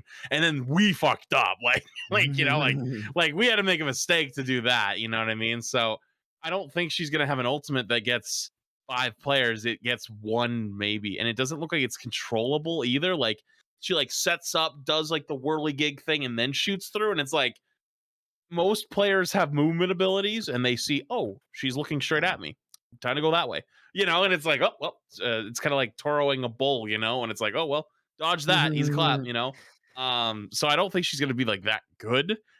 She just looks broken on paper, and I think it's kind of like how some of the other reworks and characters have looked, as on paper they look broken, and then in testing it's this could use some help. Map Yeah, specific, I 100% think. agree. 100% agree because it like also the other thing about the spinny ult is, can you shoot her while she's doing it? Because that just feels like a bad charge then. Because it's like if she's standing there for like a second spinning around and there's a Widowmaker who's just like, oh okay then dink, that's like what, Give her 400 damage or whatever potentially, if there's like, especially if it's like Mercy or a Discord. So it just feels like, yeah, Discord hot take- right click headshot. well, yeah, literally, it's just like, oh, good job, good try, mate. Like, because you still got to be a mile away. So yeah, I think she's probably only going to be played on the kind of maps where there's very narrow areas. Like I'm thinking like Lijiang Control Center kind of areas where it's like you can actually have that radius where people can't be too far away. Because honestly, she feels kind of hoggy. Again, the hog analogy is good. Where it's like, I feel like she's hog plus the new Orisa plus Rhine in some ways, where it's like, yeah, okay, in theory, I can hook you and I can do a lot of damage and I can get in and bleed and I can self-heal. Yeah, but Sleep Dart exists, bro. Like, and now what? Or Anti-Nade exists. Like, Ana literally exists, bro. Ana exists. You're useless now. Like, you looked at her, you have nothing to deflect the sleep, see you later. Or you have nothing to deflect the nade, see you later. So it's like, I'll remain to be seen. And I definitely think she'll be a pub stomper. But unless I feel like you like actually play around her, like, and I know somewhere Nathan's crying right now. Nathan's like raising a pitchfork, like, I told That's you, why I'm SVP. smiling. Yeah, I told you, SVP. Like, the problem is Ana. Like, that's Nathan somewhere. Nate's gonna come back like out of nowhere. We'll be like, yeah, maybe Anna's like too good in this game. And he's like, I told you guys for 5 years. Like, I'm just gonna make fun of him for being a hog player, and then we'll leave it at that. All the hog players know this trauma. All the hog players know this trauma. I mean, I think as well, like, it's I agree with Freedo. Like, it's all good to have these kind of heroes in it. So where it's like, because someone in bronze would be like, this hero's broken. Like, they just walked all through us and antied all of us with this ultimate, and then she healed herself. And it's like, yeah, man. But then if you just stand 5 meters away, she's garbage now. Good job. So yeah, we'll see what happens. Maybe I'll be wildly wrong, and maybe she'll just be broken as hell. But at the moment, my gut instinct is Ana exists. Therefore, this character is unpickable. But it's still something. It's still something to be. Go ahead, Fredo. Yeah, I thought of 2 things I wanted to say. I kind of said it earlier, but to me, the most important thing for this game to succeed is that for the 90% of players that play the game, that it feels playable, right? And to SVB's point, it's like, yeah, there's a lot of wacky things that until you learn, destroy you in Overwatch. But that's part of the fun too, because as opposed to feeling, well, we didn't have a team comp that protected us against this, and my team weren't working together, and like just the learning curve of going through that, it's like individualized, and you can go through the ranks, and then eventually when you get up to a certain tier, then you're like, well, yeah, obviously, like there's only a few archetypes of comps that we can run that will have the teamwork to beat that out, and I think there's no way of getting around that. Another angle I wanted to talk about this from is, and I probably am hitting some bingo card, but I like comparing to Dota a lot. There's a freaking bingo card again. You already There hit is your one. part, Okay. Brig. You already hit your part when you mentioned Brig, Sam. Whatever. Go Uh, ahead, Freedo. in Dota, it's like we need more terms essentially of characters and terminology and tags. And the cool thing that we're seeing now, finally with the new characters, like, well, in the old design of Overwatch 1, I don't know if we would have got another lifesteal character or anti-heal character or whatever, or mini Roadhog hook character. She's like her ability set is sort of taken from these other concepts. And beating a dead horse on this, but the reason why I, and I think many of you guys, if not all, think this is good is because then you can make the game consistent around mechanics that we like, as opposed to everything's got to be a new mechanic and you play an entirely new game. Well, now the new game is double shield and enjoy that, or whatever, right? Right. Instead of that, it's like there's different versions of things we already like. So I'm excited for seeing that happen, and I wonder what that means for like a character like Reaper, who had some main tank-esque properties now, and that now that you can see that now actually in the tank category. And um, yeah, to sum that up, I think she functionally will feel like playing against Orisa for the average players, and they'll struggle for the same reasons because she's a huge bait target where drawing aggro means she gets more value because it's like, oh, you're all fighting me? Well, now I life leech on all of you in the same way that a Reaper spinning through your team with an ult, it does the same thing, right? Like you being too close together and focusing him kind of makes some focus fire problems. And it's easy for us to sit here and like solve it and be like, well, just shield and Ana, and then it's countered. But it's like, well, the average player doesn't have any of that. So how do they individually deal with it? So anyway, I'm optimistic towards what it'll do to the game, but also what we can look forward to seeing. Also thinking to the support hero, which when we talk about like ability consistency, it's effectively announced at this point that when you see green on the feet, that means speed boost, right? So anytime a character's doing that, you'll visually see that, which I also think helps like the identity of the game. Whereas maybe Ana used to be the unique character who anti-nated you. Well, now we understand another hero can have that debuff, but does it in a different way, as opposed to Overwatch 1, where each character was kind of reinventing the game.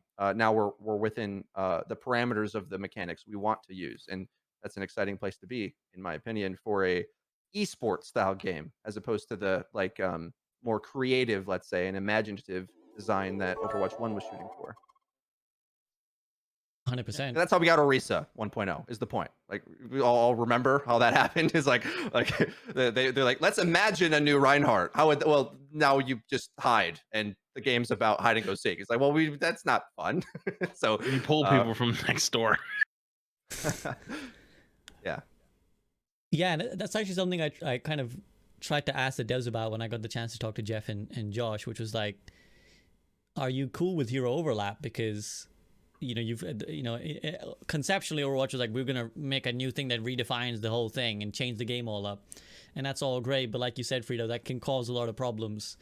And I prefer knowing what Overwatch is and then just kind of playing around with it and having the set archetypes that we like. Another thing that they also mentioned when we were talking, which I know some people who alarmed a lot of people, was like, if something is kind of broken and people don't like it, we like to nerf it, essentially. I think Jeff gave the example of like, we made Torb kind of meta for a while and people were like, holy moly, like that's too much, let's tone it back. And some people took offense to that, where they were like, they're trying to nerf off meta stuff, and like, why nerf off meta stuff? Like they shouldn't balance around the fun people have. But I kind of disagree with that. Like I do think that like, if people don't like playing against a thing, it's a video game meant for fun. Like, surely we don't want to force it because it's like, but the strategic depth of this thing is great. It's like, well, are you here to have fun, or is this fucking chess? Like, if you want a really like ultimate strategic experience, go fucking play chess. But we're here to have a video game for fun.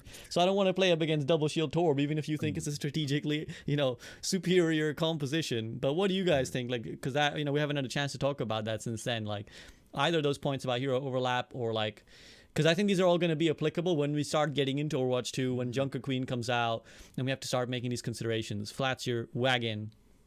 So I have a small, I agree with you. I have a small strife with this, because I was directly affected by this, and maybe this is an ego thing, but I feel like I'm a very fair person in terms of balance. back in the day when they introduced the idea of having the Reinhardt passive, they put it at 50%, and I was like, "Whoa, this is strong. Like this is too strong. Like you guys got to tone this back a little bit."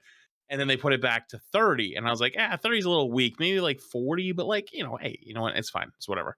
Um, and then eventually they ended up buffing 550 armor, like 550 total, and damage.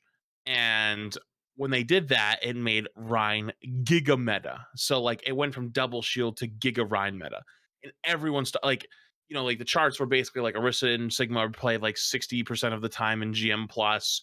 And it went to 95% Reinhardt, right? And like I understand that, but there's also a second part of that. The secondary part is not only was it the best comp, it was also fun to play.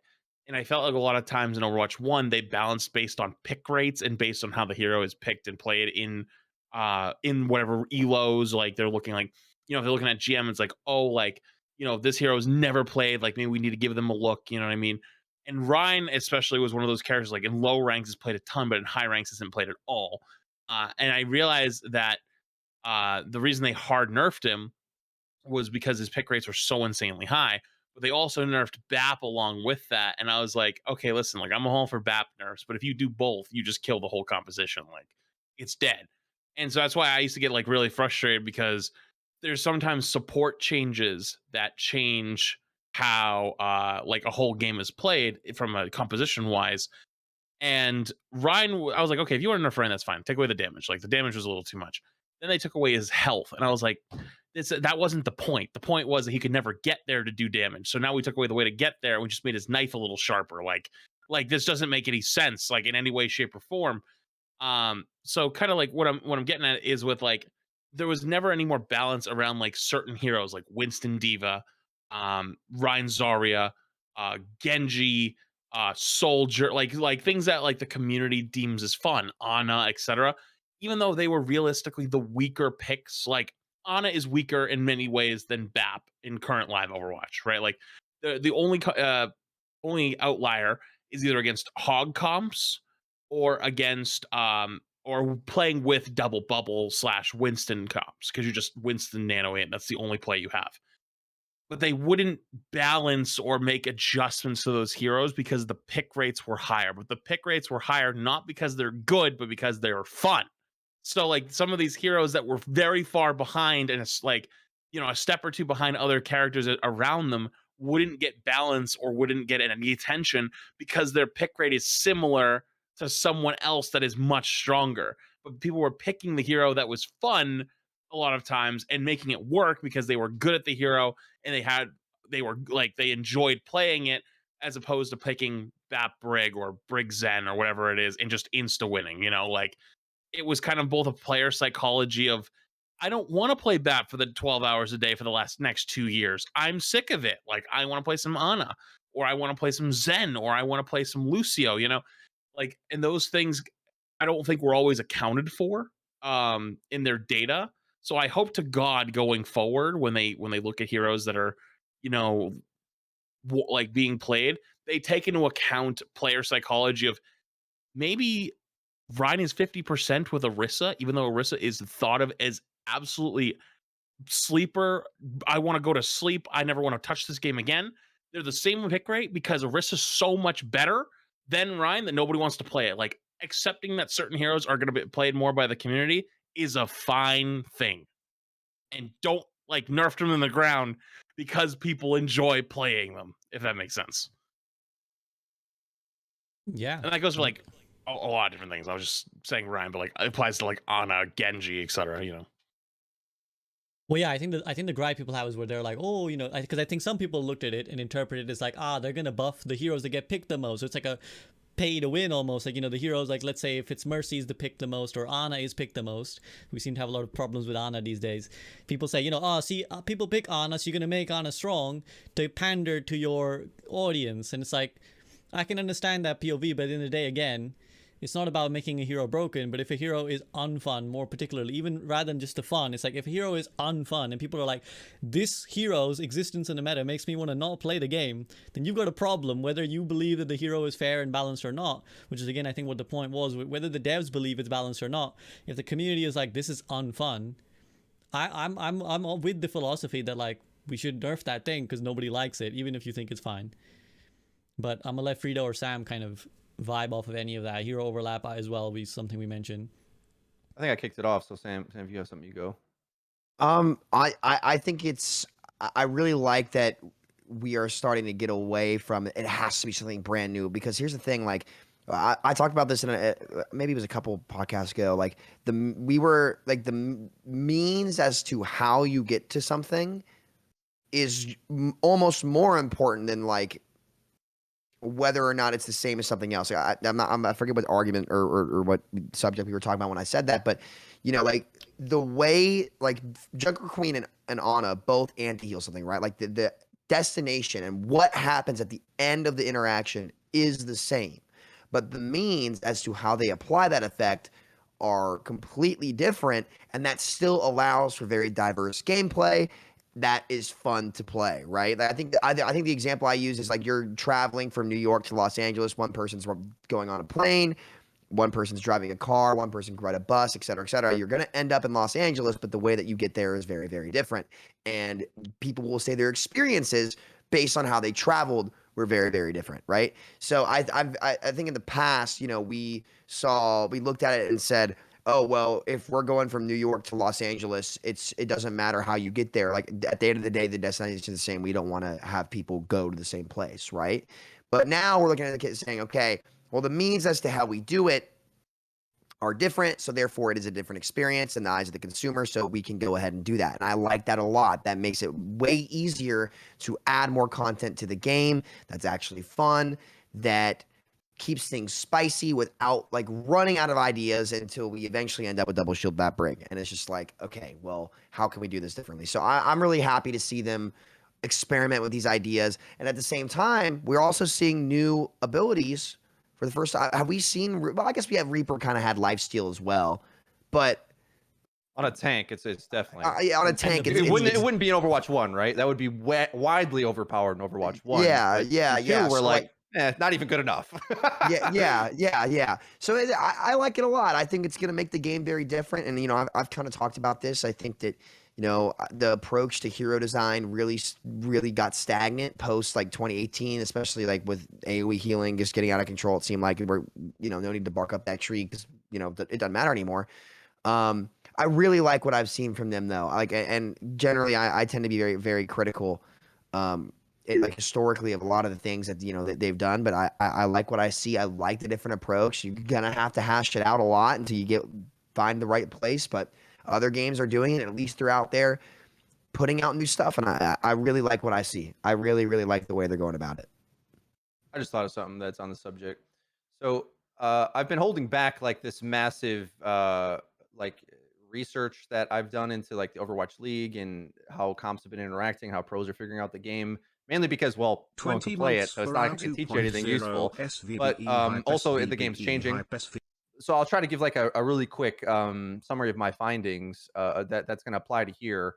One cool thing about Overwatch 2 so far is that I think it's really showing you the pros have anyway, how you can force your style to work in the asymmetric combat of the game. And the reason for that is because you can, the way the objectives work in Overwatch, you can choose to take fights that are good for you, and because you only have one tank, you will always be counterable to something. So if the enemy gets if they're countering you, let's say, and you have it's a asymmetrical team comp matchup, they're almost always better in certain ground or in certain circumstances, and you vice versa. So fighting for those spaces becomes paramount. It gets a little more obvious to me when we think about neutral versus the ult fight. A cool thing that I noticed about, let's say, like the Doomfist comps in the Overwatch League, it almost felt like they had to play a character like Echo because Doom is so without lacking interactions in the ult fight. Whereas if you have a Ryan or something with a shield, you actually can block an ult coming in. But if you have an Echo, that's going to give you a lot of flexibility in the ult fight, like transforms it. So I'm noticing these like little branching paths that are creating like new reasons to have team comp formations. Like we may have thought in the past, like Overwatch 1 comps, you need things that stack together, right? And while that still exists in many ways, there's also ways that are like, well, we need to be able to interact and absorb a fight, come back in, have an interaction piece. So we don't, although we're low on Junker Queen, it's like maybe at some point someone's going to find this big anti-heal ability in the ult fight, and it like interacts with something that we're not foreseeing at this moment. Like the neutral looks weak because you're just walking around like a hog, and it's like, well, hog's easy to deal with, so probably not that great. But you know, we never know, right? We're like, or another example is like Doomfist in the ult fight. One of the biggest plays he can make is he does have a stun. So if he lands a stun on your tank as they ult, maybe you interrupt that. So like there's those little I always like to call them like pressure points essentially in the matchups where you have a play to land and you have to land it in order to win. And the jury's out on a lot of these interactions. We're still learning the game, and as long as they don't break it as they keep adding pieces to it, I'm happy to go along the ride. So I don't know if that was useful or if we've arrived anywhere, No. but that's what I had there. Plenty more to say on this, and I'm still like learning myself. But it's interesting because it's just I'm impressed with how well it's going so far. The next stage of Overwatch League, I haven't watched so much yet, so maybe that's a little more solved now that like Sojourn's getting played and really good and stuff. But it's a promising sign at least when late into a patch they're still playing different comps and still like one-upping each other and pulling it out. There's arguments that that's bad for competitive integrity because it's like, well, you walk out on a counter comp and you kind of win, and you always there's a rock paper scissors aspect. Well, you guys know what my solution to that would probably be. If only there was a way. I mean, it's never been invented, but of course. But if there's a way that you could know the comps that were going to be played on a map ahead of time, I you know, have to dream up what that is. We got to go back to the hopes and dreams. I think the only way is if you equally remove heroes from the pool, right? Like that's the only solution that we could even try. And it failed, so it must be a bad idea. Bingo. Yeah. You're Can I welcome, see whoever this just bingo won. card? Can I see this bingo card? Yeah, I'll I link didn't it actually to say you. it May though. Does I? it count? It's If in I the- it's in- allude to it, does this still count? I don't know. I haven't set a rule set. I'm gonna link it in our group DM. But yeah.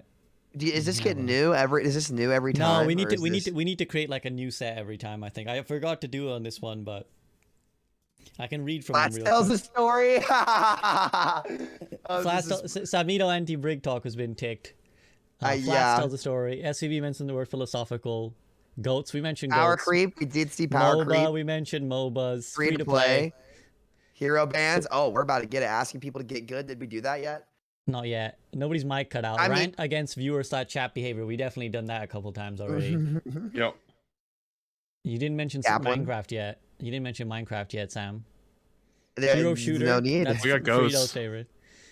COD comparison. We kind of done those. Solo queue complaints versus team Yeah, queue. we did.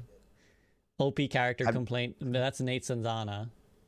We've taken Yeah, a lot of true. boxes. We kind of we're predictable, guys. We're pretty predictable. This Yeah, is the sad that's well. tragedy of it.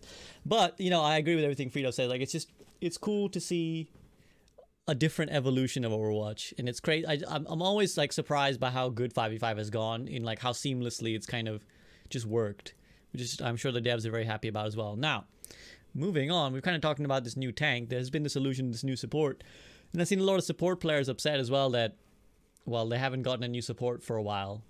So any thoughts on this new support and the poverty of the support character roster? Flats, I see your eyes kind of ready to roll. I have zero sympathy for those support players. Zero. Y'all literally have dominated the game for literally years, and the tank role was actually my role of main tank literally went extinct. Like, we died off, and nobody cared. Not a single one of you came up and like, oh, I think that, like, you know, the whole role of main tank becoming not a thing anymore is pretty unhealthy for the game. Like, we should look into that. No, everyone just like, So I have zero sympathy for you anymore. I'm sorry. You know what? The support role, I actually thought going into Overwatch 2 was strong. At day one, when I played, I went, whoa, support's pretty good. It's pretty strong. But you know what you didn't get? You didn't get the fun reworks. You didn't get a new character. You didn't get all this, like, you didn't get the shiny new toys the other roles got. And I feel for you on that part. That part's fair. But to then go, well, support's just terrible. It's trap. Have you watched any Overwatch League? Like, literally all the fights are won by support players. Like crucial nanos, anti-nades, speed boosts and like timing, like their ultimates. Like, that is literally how the support players literally have dominated, or at least were dominating the beginning of Overwatch League. Like what? Like, support players that just they knee jerk in every direction because they wanted something new and shiny, but you didn't need anything new and shiny because you've already been power crap for the last 6 years. Like, everyone else had to catch up to where you're at. Now we're all starting the race together. I understand wanting new content, but get good, shitters. Like, come on. Like, I'm sorry, but boo freaking who? Your role ruined the game for years, is still obnoxious. We had to change formats twice to balance your role. Y'all can suck up a couple months of not, I guess it's been a couple years longer, a couple months longer than everybody else to get a new hero. That's probably gonna be broken. Like, I'm not getting my hopes up on that one, right? But like, look, at this point, we know it's gonna come out. I get it. We have sentiments, right? But I think also, like, to be completely honest, it's really important for them to spend the time figuring out how to get current supports to work well for all players in Overwatch 2, as well as figuring out how to have tanks work. Like, in terms of the priority, unfortunately for you guys in this circumstance, like, I get it, but while supports are the most meta-defining role in the game in its entire history, and even going forward too, like, whatever, like, supports will almost always define the meta, in my opinion. If it's not a support, it's a tank, unless the DPS is unbelievably broken, which is very rare to see that happen. I get that. I do understand the sentiment of wanting content for your role, so I'm not going to bash on anybody for that. Like, dude, of course you want content for your role. That's totally fair and understandable. But what's even more fair and understandable is that we had to figure out the game first. Like, we just had to. And when the role that has been the most game-breaking role, arguably in, like, I would say that the broken support characters in Overwatch 1's lifespan might be the most overpowered characters to ever come out in PvP games. They're up there. Like Moth Mercy, Long Sprig, like some of those characters, surely they're up there in the top 10 of like some of the most broken, like unfair, competitive integrity ruining characters ever made in games. We should make a list one day. Like, I'm very curious, like, in terms of the biggest scope of gaming, like, what are the most broken things that come out and like that stayed, that, you know what I'm saying? Like, that would be really interesting to see. But look, I feel for y'all wanting new content, but y'all had to wait. Listen, we're all in this drought together, and we're coming out of it now. And in the meantime, whatever, tough, boohoo, get over it. Let's go. Come on. I feel like you in a said couple months when you get your support hero. Yeah, I feel like you said get good shooter just to hit the bingo card on purpose there, Sam, but I appreciate that. I mean, I just really wanted to say it too. I won't lie. I'm gonna channel my converted support man and say, look, just what about the honorable support player who doesn't play Brigand Bap and just trudging along on poor old Moira, poor old Lucio. Spare thought for our Lucio homies who's sitting here crying their eyes out like, bro, give me something else. Give me a different speed support. I'm waiting all these years. They were waiting for Fox Girl coming along. That's fair. So I do feel for the support players, because I think having a choice of 7 is pretty lame. But again, hopefully we'll get there soon. And I think it does speak to, even though we haven't gotten new supports, it does speak to how well-rounded the support roster is, that even those 7, I think, encapsulate a good range of playstyles and a good range of strength, so that they didn't need it desperately the way the tank desperately needed other types of tank to be viable before, unless the game would just become miserable. Well, tank swapped to a single format, so like the whole dynamic changed, so it needed rework. So like it got one new hero, which was Doomfist, which was just a swap from DPS category to the tank category and reworked it. it's not like we got some fun new toy. We just had to readjust the way all the old tanks played. Like realistically, we just got quaked on. We just got quaked on it's in our not roster. that different. Like, yeah, they had to change all the way they all worked. Of course, it's now a single format. If the support role became a single support role too, the same thing would have happened, but to the tank role in reverse. Like, I think it's a little ludicrous to compare the two, because I hear you, but like, think of it realistically. If you went from the same tanks from 6 to 5, they would have all been terrible. They all had to be changed in some form or fashion. And one hero from the DPS category got changed over to the tank category. We didn't get anything new. We got changes. If it was a single support role, yours would have been the same thing, and it would have been the tank players complaining. Unfortunately, there was only 6 tank players left. So, Freedo, anything to add before we move on, as the Lucio main amongst us? So, when I thought I had to keep playing Overwatch 1 a few weeks ago, I was grinding ranked again a bit, and I will attempt to stand up for what is being lost here. And the truth is, playing support behind 2 tanks is such a relaxing experience.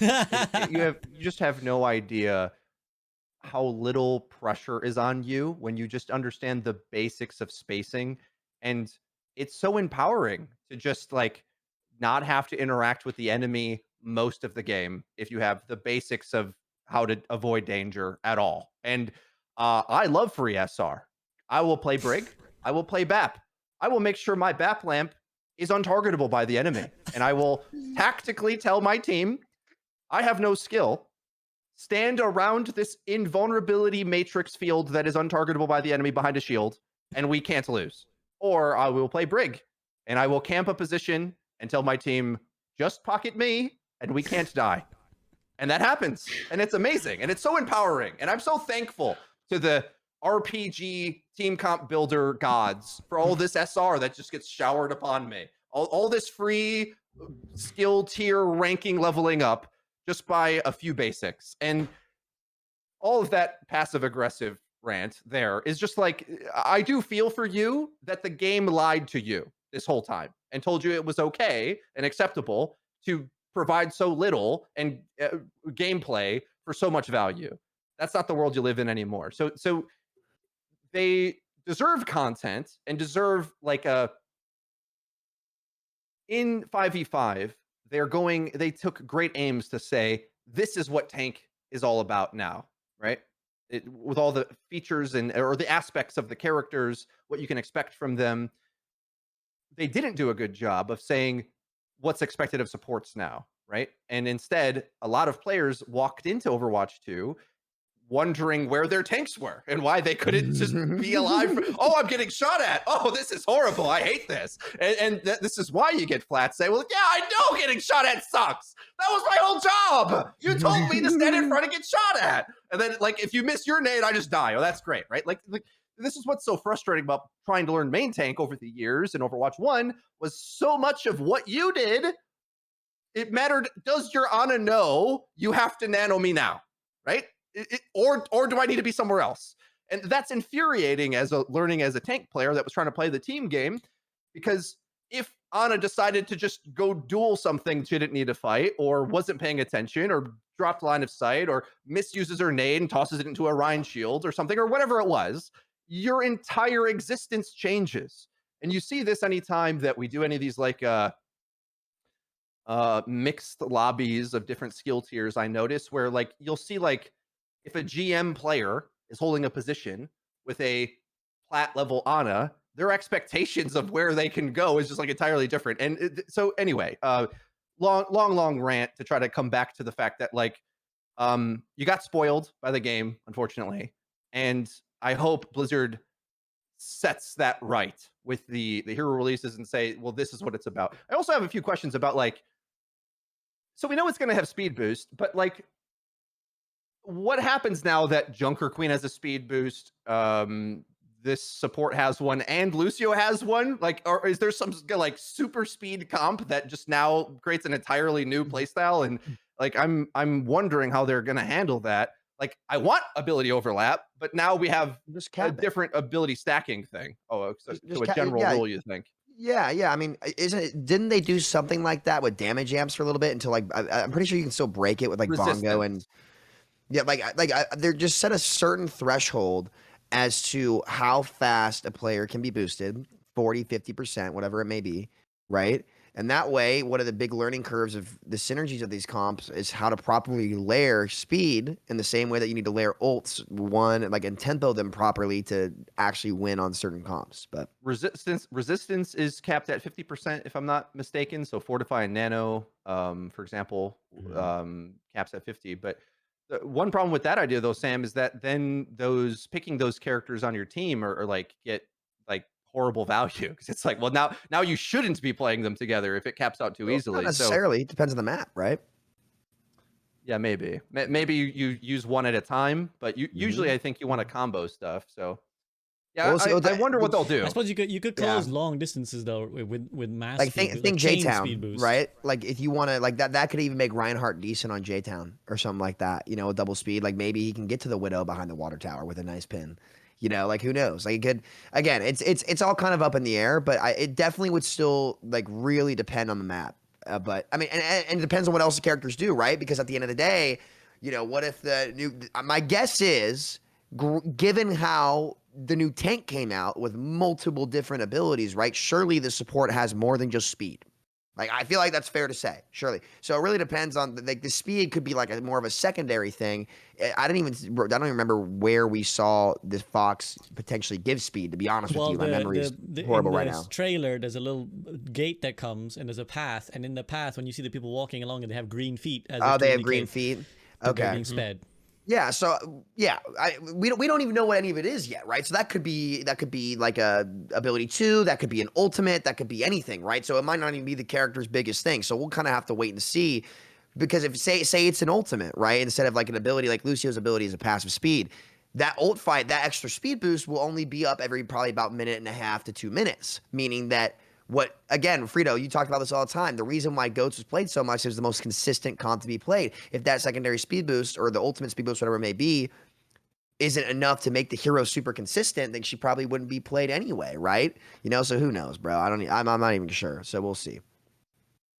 Yeah, that Good all points. started with Freedo just destroying the support roles as well. Just when I thought you would defend them, Freedo, you just murdered them 5 times over. So I'm definitely going to get cancelled on this one, with the comments in the YouTube section are going to be like, CSAB, you got a bunch of tank and fucking DPS shitters on the podcast, and they never defend support. And welcome to the club, baby. Let's go.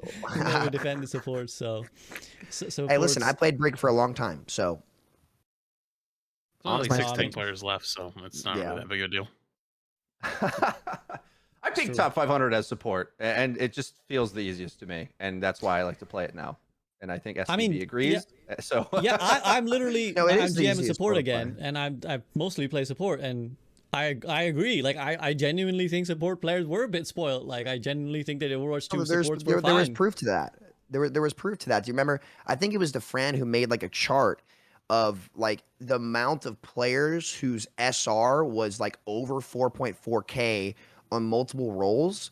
The DPS players, like across every role, the DPS players had like 30 or something. The tank players had about like 20-ish, and support had like 5 or like not even close. Like so, and again, I'd like to see that across like a much wider spectrum, but I think that given pretty much the consensus of everybody on that one is just proofs in the pudding. And it's not a shot at sport players, by the way. It's just the role just became overtuned. That's all. Yeah, I mean, we're not gonna go too far down that line because that's a whole Yeah, can of yeah, worms, yeah, a yeah, whole yeah, different yeah. whole different debate. But yeah, I'm conscious of taking a fair amount of your time, so I want to get to some of the big picture things and just kind of discuss that, and then we'll head towards conclusion, which is that we haven't really even talked about. Obviously, we know new maps are coming, but the new content cycle, 9 weeks, new season basically every 9 weeks, alternating between a new hero and a new map every time, and a new battle pass and stuff. So, and the allusion to a new comp system with split tiers rather than what I can't remember the dev's name, but referred to as a granular SR system. So rather than that, they want to focus on skill tiers. So looking at all that, how do you feel like these 9-week seasons are going to look for us? Like, what's it going to be like in comparison to now? Flats, I'm going to let you go first. Well, for first off, seasons mean something again, because nothing has been worse, especially someone who, one, has played the game for a long time, and two, is a GM player. Do you know what my GM placements look like? I make a bet with chat every season. I say, chat, I'll make a bet. If I place anything other than 3,900 SR on the dot, I'll gift you 100 subs. But if I do place 3,900 on the dot, you guys have to gift 100 subs. It's never worked once. I've never gotten the 100 gifted. But every season, no matter what, if I go 0-5 or 5-0, I place 3,900. It is boring. I can't play with teammates. So for those who don't know, they changed the system a few seasons ago to make it so that 3,900 is the max you can place. That when they did that, you could play with other people because you were masters, right? There was one season where we'd play 2 or 3 games with friends, just 6 stack, and then we hit GM and everyone go back their separate ways. They took it from us. They took it away. So that was gone.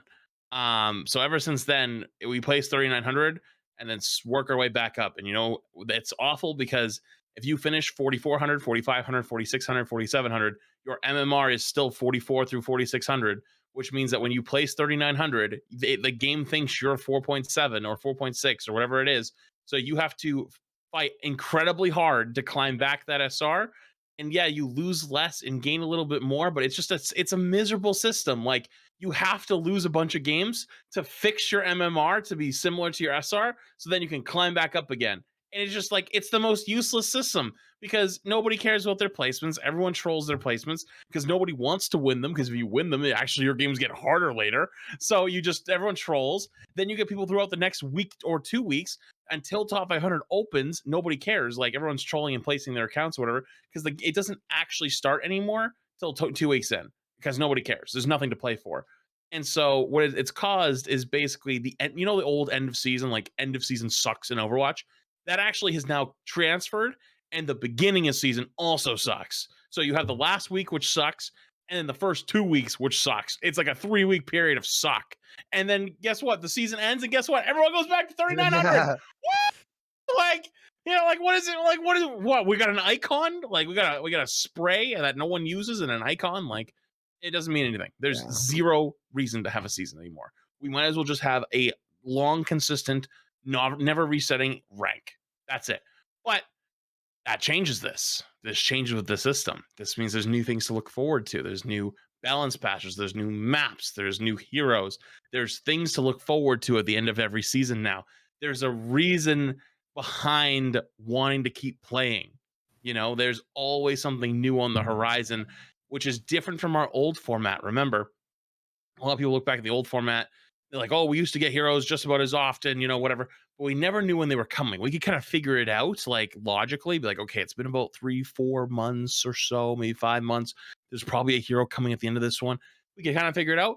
There's no guesswork involved. We know exactly what's coming, and I bet they'll start teasing stuff like a week before the season ends. They're like, next season's going to be a cyberpunk season, and they start showing off the new skins that'll be available at the start of the battle pass, and what'll be available in the shop, and there'll be things to look forward to always, which is a huge change, not only like as player psychology of like knowing like what I have to expect, but also like there's no more this mindless drone walking of like, I guess I'll just queue another game of ranked because there's nothing else to do, So I think it's both good for the average consumer to know what kind of good stuff is coming next, but also that person who plays a lot who's like, hey, you know what? Next season, it's going to be new stuff. I'm looking forward to that. Freedo, how do you feel about these seasons and the meaning that's been brought back potentially? Kind of like I said earlier about like whenever they add something to the game, it has a new personality. So the seasons that have the new hero, you have the launch of it, and then probably the second season with that hero, the tuning of it, and then the next one is the new hero after that again. I'm counting that right, with a map in between and whatnot. So that gives the game, like, you can remember. Like, there's a few seasons that everyone like points out. I think, was it 20 that Hanzo Dragon Strike? Am I remembering that correctly? 10. Yeah, season 10. There's I knew a it few was people this 0. season remember, proceeds to forget the season entirely. Yeah. Well, that's the one they shot out, right? As like one that has a personality. Most don't, is the reason why I don't even attempt to remember. Yeah, But exactly. now they will, is kind of the point. Because that was like, oh, that was the season that this hero was introduced, and so on. I am curious. I don't think in the announcement they said much, and I'm got a lot of questions. And it sounds like he said, not like he implied a soft reset of some sort, because Oh, I'd cry of happiness. that's what I'm guessing. Which is kind of what Flats is describing, that they're doing it, but then the MMR problem. So it's like it's a mixed bag on whether this is a good idea or not. But he said something about if you get to a high rating, you know you earned it. And what I think he's implying to like the they're trying to remove the camping SR problem, I assume, with some sort of soft like the problem with these systems is like people expect them to match you as if it's an elo system, but give you progression like it's a progression system, which is my number goes up over time and like I feel a sense of accomplishment. But what if you're not actually getting better, or you're not beating everyone else, or not getting better at the rate everyone else is? That's another crazy thing about like, you might be improving, but your opponents are too, and well, now you're just the same. Elo, let's say. All that being said, like that's why I'm not huge on the whole experience sometimes, because like I feel like you're trying to make it be too many things at once. So I think they still have a lot to explain on what their goals are with it. I look forward to other features that I hope are in development, I'll say. Sam? I mean, I'm happy about it just because I want something new. Like I've kind of talked about this a little bit, how at least for me, like right now, and it's kind of why I'm taking a break from the game. It's just like my personal fire for everything just is not really there, and it's just I'm just happy to have something different. Like that's just my main thing. I like that the number system is being improved on. The Flats hit the nail on the head for placements for me. Like literally my first 5 placements, there was like 3 levers. I just AFK'd the game. Like there's just no point. Like literally, like it was right after the beta. Jay was on the other team. We both had levers in our games because these kids would literally get on, just like leave a game because they thought that it would make it faster than having to like deal with like playing the game, and like it turns out it didn't count or something like that. And like we just AFK'd. Like I would just be like flying across the map doing 360s at Echo, and he'd wait for me to land on him and just flash fan me. And it was just like we would just like do it over and over and over again on Ilios. And it was just like, why? So I'm just excited for more purpose, fluidity, and just a reason to play again. Like just give me a reason to freaking play, man. Like and I'm just it doesn't really matter to me exactly what it is as long as it's better than what it is now, and I think that's what it's going to be. Yeah, I think so again, something we've spoken about on the podcast before, but it gives people that reason to check in, which I think is the most key thing, which is previously a new comp season starts, people don't even register, but because as Flats alluded to, like the release cycle was sporadic, you kind of thought that the winter event might be coming this week or next week, or you thought that Junkenstein might be coming this week or next week, and then even when it comes, you're like, oh, it's the same thing. I guess they added like a remix of it, but whatever, it's the same thing.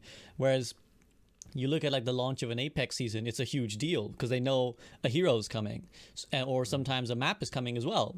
So people are ready to tune in, they're ready to come back. And I think that's what Overwatch has missed a lot, where it's like it feels that there has to be reasons for people to come back, because we grind regardless in most cases. I mean, I know Sam, you've left for Warzone now, but at the end of the day, when the game is still fine, whether there's something new or not, we tune in, we're fine, we play, but we're paid to.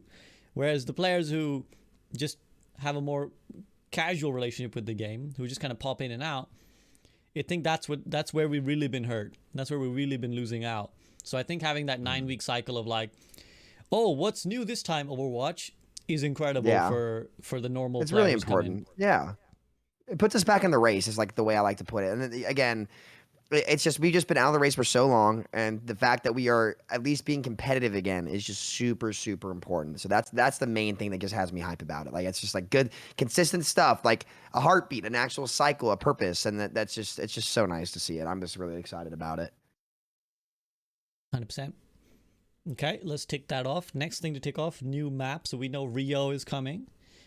It's a hybrid map. I think that Aaron confirmed that interview with GameStop. I think he said it's a hybrid map. So any thoughts on Rio or just the new maps? We saw a Portugal map being shown. We know there's a Torb Gothenburg map coming at some point. So any thoughts on the maps or just your general thoughts on map design as well? Because that's something they've kind of at least vaguely spoken about, if not in too much detail yet. Freedo, what about you? I'll be excited when they tell us how we're picking maps because they hinted that. I assume that's still going to be in the game. I think that was on like a Reddit AMA at some point. So it was during this transition. It's not like a super old promise or anything, I don't think. And because that'll make me a bit more hyped for to some degree. It's like I'm used to playing other esport games and you'll play the same 7 maps or whatever for years and years and years. So I don't like, I just want to play the good ones. I don't need new shiny maps necessarily, but No I am Havana, let's excited go. about like there's a new game mode coming next year. I got this a little confused during the announcement there, but they did say 2023 has a new game mode, and I'm curious if that's going to have that's going to be another single objective, basically another payload variant, or if that mixes things up. So that's when I'll be hyped because otherwise, I think we kind of know what to expect from these maps. One thing I will say, it's like without assault, we're kind of missing a bit of a defensive play style, and it only really crops up on a map like Casino Royale at the moment. So I wonder if they're going to try to balance that out a bit because using map design to balance the game is something that I think we should push them on harder this time around, as opposed to just demanding that stats change. Like if you're in a situation where, as Flats described, and some heroes just not good enough, it's like, well, maybe we just need one map that has a section of it that kind of can help just give you that power play. We all know like a thing that kind of annoys me about that philosophy is like you buff Symmetra to try to be like good normally, and then she's like dominant on Li Zhang or something in 6v6 anyway. And I'm like, well, that's kind of lame now. It's like, well, why did you do it that way? Right. Or I don't like the result so much. Whereas if you just try to give the advantage with a map first, then maybe you didn't need the Giga stats to compete, So that's just some of my general thoughts on it. Yeah, and I suppose that's where Junker Queen is headed, right? Again, we spoke about maybe she's only really good on certain maps, so that's a nice balance. Actually, yeah, I should clarify. It's a good point that Freedo made that the roadmap mentions a new game mode in season 1, but that's push. That's them counting push as the new game mode. So it's not new to us because we played it now, but in the Overwatch 1 to Overwatch 2 transition, it's a new mode, and same goes for the new heroes and new maps. Like that's Sojourn, Junker Queen, and then a third hero, the support hero. And then the 6 new maps include the 4 we already played in the beta. So, but there's that actually new mode, which you're right, Freedo. Like, it'll be interesting to see what there is. Another thing I should clarify as well, in the Battle Pass screenshot that some people were analyzing, like, there's a report card, because they spoke about this, which I really like as a feature, like having this match report where you can look back at your games and not just in the replay, but to see the stats of what happened as well, because that's helpful to be able to see, yeah, in this game this was happening, blah blah blah. But in that screenshot, it was basically a placeholder, because there was a lot of like bogus info that people picked up where they were like, Hanamura's I think it was a payload map on that, but in that, like, I think Busan is also a hybrid map in the indicator, so it's like it's just way off, and it says defat instead of defeat, and like the time of the maps are all the same, so it's like this. It's basically a placeholder. So I think people read too much into it. But yeah, Flats, go ahead. Like new maps, and sort of designs of maps as well in the future. How are you feeling? I'll say that other than some of the push maps, like Colosseo was a little bit sometimes tough to play, but I think that's more of a push game mode. Like they're still working it out. Their hybrid and escort maps that they put out for the beta were exceptional. I thought they were great. I liked New York was a little bit tough sometimes, but like I think that when you figure out how to play the map, it'll be okay. And I thought the escort map was phenomenal. Like that second point was tough, but it was like rewardingly tough to attack. And I think that over the 6 years of development, they've kind of started to nail what it takes to build not only a fun map, but in a competitive map. So I'm excited to have more of them, because we're now so far into this drought that we forgot what it's like to get new maps. Like we genuinely have forgot. Like we're like, oh, who cares about new maps? Like, we only want new heroes. And it's like, no, new maps are good too. Like, don't forget about that. Like, that's actually a good thing. It's like, but only hero. Like, it's like it's been that long at this point that like And the new maps have wasn't sucked because they were Havana yeah, and Paris and Facts, Horizon. facts. yeah, but like facts. Paris was just absolutely terrible. Like, I don't know who came up with that idea. I'm not lying to you. Like, I think you need help. But Havana, like I understood what they were going for. Like you could kind of understand, but like the problem with Havana was also like the game was getting left in the dust. So like, like could there have been ways to fix it? Yes. Maybe if like certain heroes weren't broken for 3 years, maybe yes. I think Havana is actually a map that could have been saved from its terrible public opinion. I think that like maps like Eichenwald at one point were hated, right? Like Eichenwald was a hated map, and then they fixed it, and then arguably it's thrown, in my opinion, in the category of I guess step below like your King's Row, right? Like it's like a pseudo King's Row in a way. Um, so like I think they can fix the problems with some of those maps that just weren't as good. They just stopped doing it. So um I think a lot of people forgot how good and exciting new maps are. So it'll be a very nice, refreshing thing to have.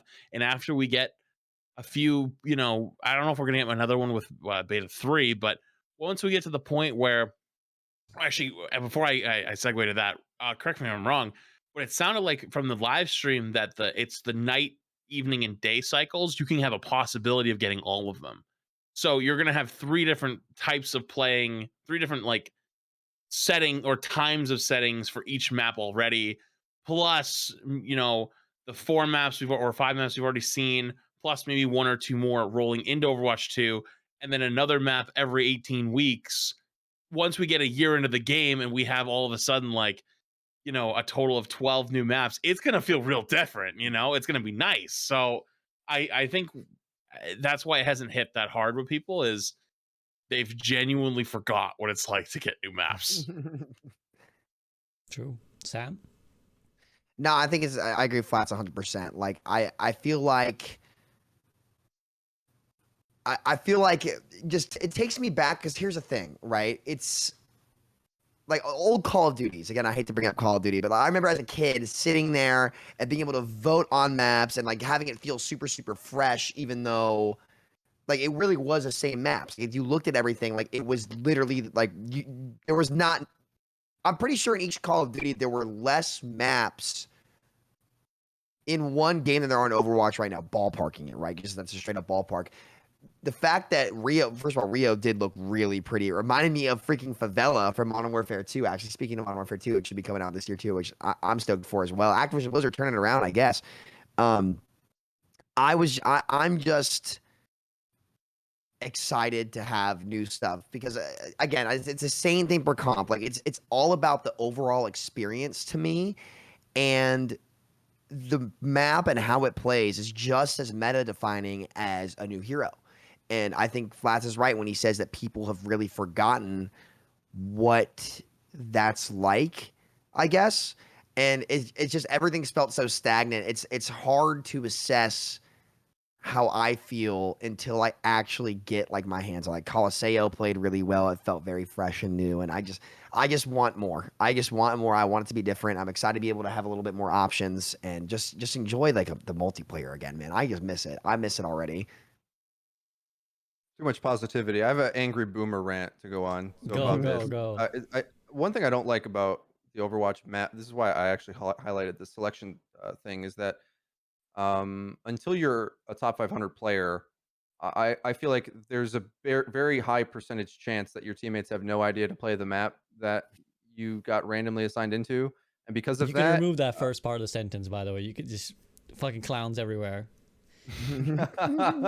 yeah, and that's a thing in other game communities that do at least you select the map and like you get rated. Like for example, in CS:GO, you more or less will be rated by the map you're selecting because you wouldn't like let's say you only play one map, just two. Like you could go queue the other map if you want, but you kind of know going into it that you're not good at season or whatever, and you just get destroyed. Whereas in Overwatch, it's like there's this constant part. This is part of the up and down thing of Overwatch, where maybe you're just a control player, like in general, or whatever your gimmick is works, and that it adds to the RNG of it. And I'm not a huge fan of like players just not understanding the mode that they're in, and then having them on my team, and then having to figure out how to win with that. Luckily, Overwatch 2 is better in this regard. We don't have Assault, and obviously the individual impact is much bigger. But that's just like a concern of mine when we start to get too many maps, or like another example of this is like they add a new map, Rialto. Like it's kind of a gorgeous map. It's got a lot of interesting fights, in my opinion. I really like the map, but I don't like that it feels like outside of top 500, no one knows how good the streets phase staircase is. Like that's the whole point of the map. Why are we not using this? Why are you fighting over there? Just stand here. It's like so these things annoy me because they're so easy to just learn.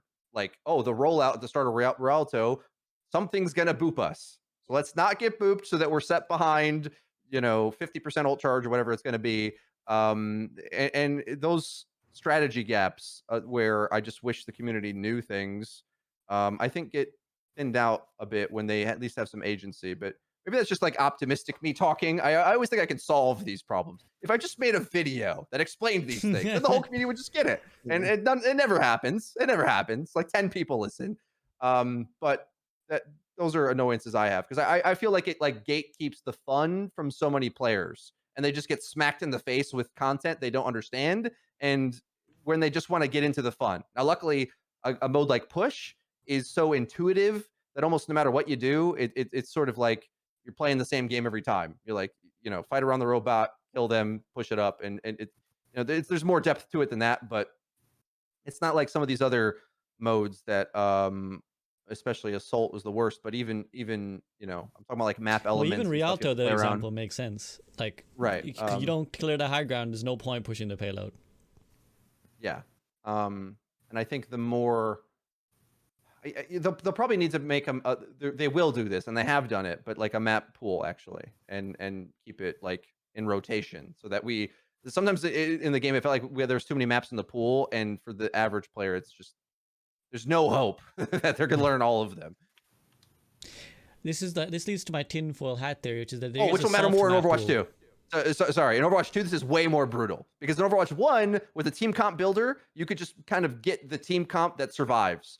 Overwatch 2, you're getting smashed in the face with anti-heal explosions, and like you're gonna need to learn angles so much more in Overwatch 2, I think, just in general.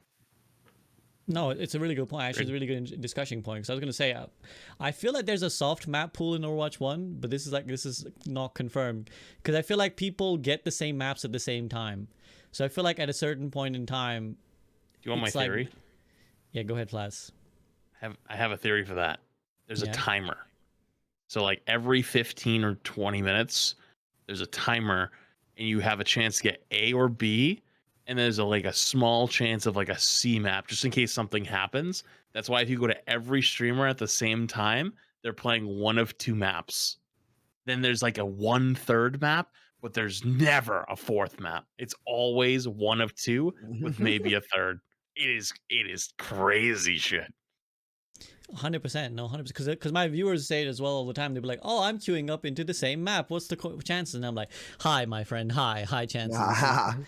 There's a thing going on. So there's like a soft map pool. So and it's interesting as well, because I think the counterpoint to what Freedo's saying, people would say, "Oh, but then do you want, I don't know, Symmetra one tricks to boost themselves by only picking the maps they like?" But at the end of the day, I would. The point you're making, Freedo, is a fair one, which is that, but it makes the overall experience miserable for everyone who has to deal with the Symmetra one trick on Havana or something, right? It's like, those guys are getting a favorable advantage, but do you want them in your team in the other maps? Or would you rather they just play what they're good at and then they can just be the specialist? It would lead questions about how SR, like how... you could be like a 2-trick of a map or something and then boost your SR. So there might be questions on the integrity of the SR, but certainly worth investigating. Sorry, I have to laugh. As if there weren't already, right? Well, yes. Yeah. Very much so. Sam, anything to add, or Flats, anything to add before we move on? No, I think we kind of got on the head there. Yeah, and that's kind of most of the discussion points I had. I don't know if I'm missing anything though on anything that was been announced. There's been so much. It's honestly like an inundation of information. Like, I feel like there's so much we've suddenly been dropped upon that I'm like, whoa. Yeah.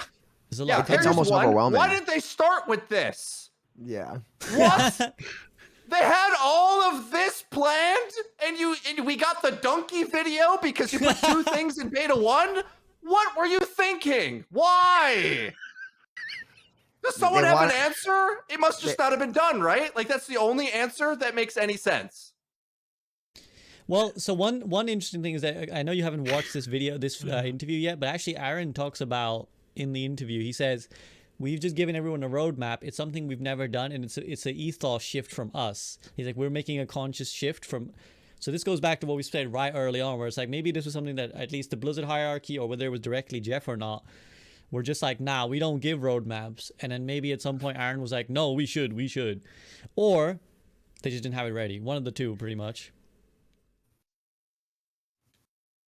I don't even know what to say about that. Like, I don't even know. I can keep complaining if we need to fill airtime, okay? I have infinite complaints. Finish your thought, man. Finish your thought.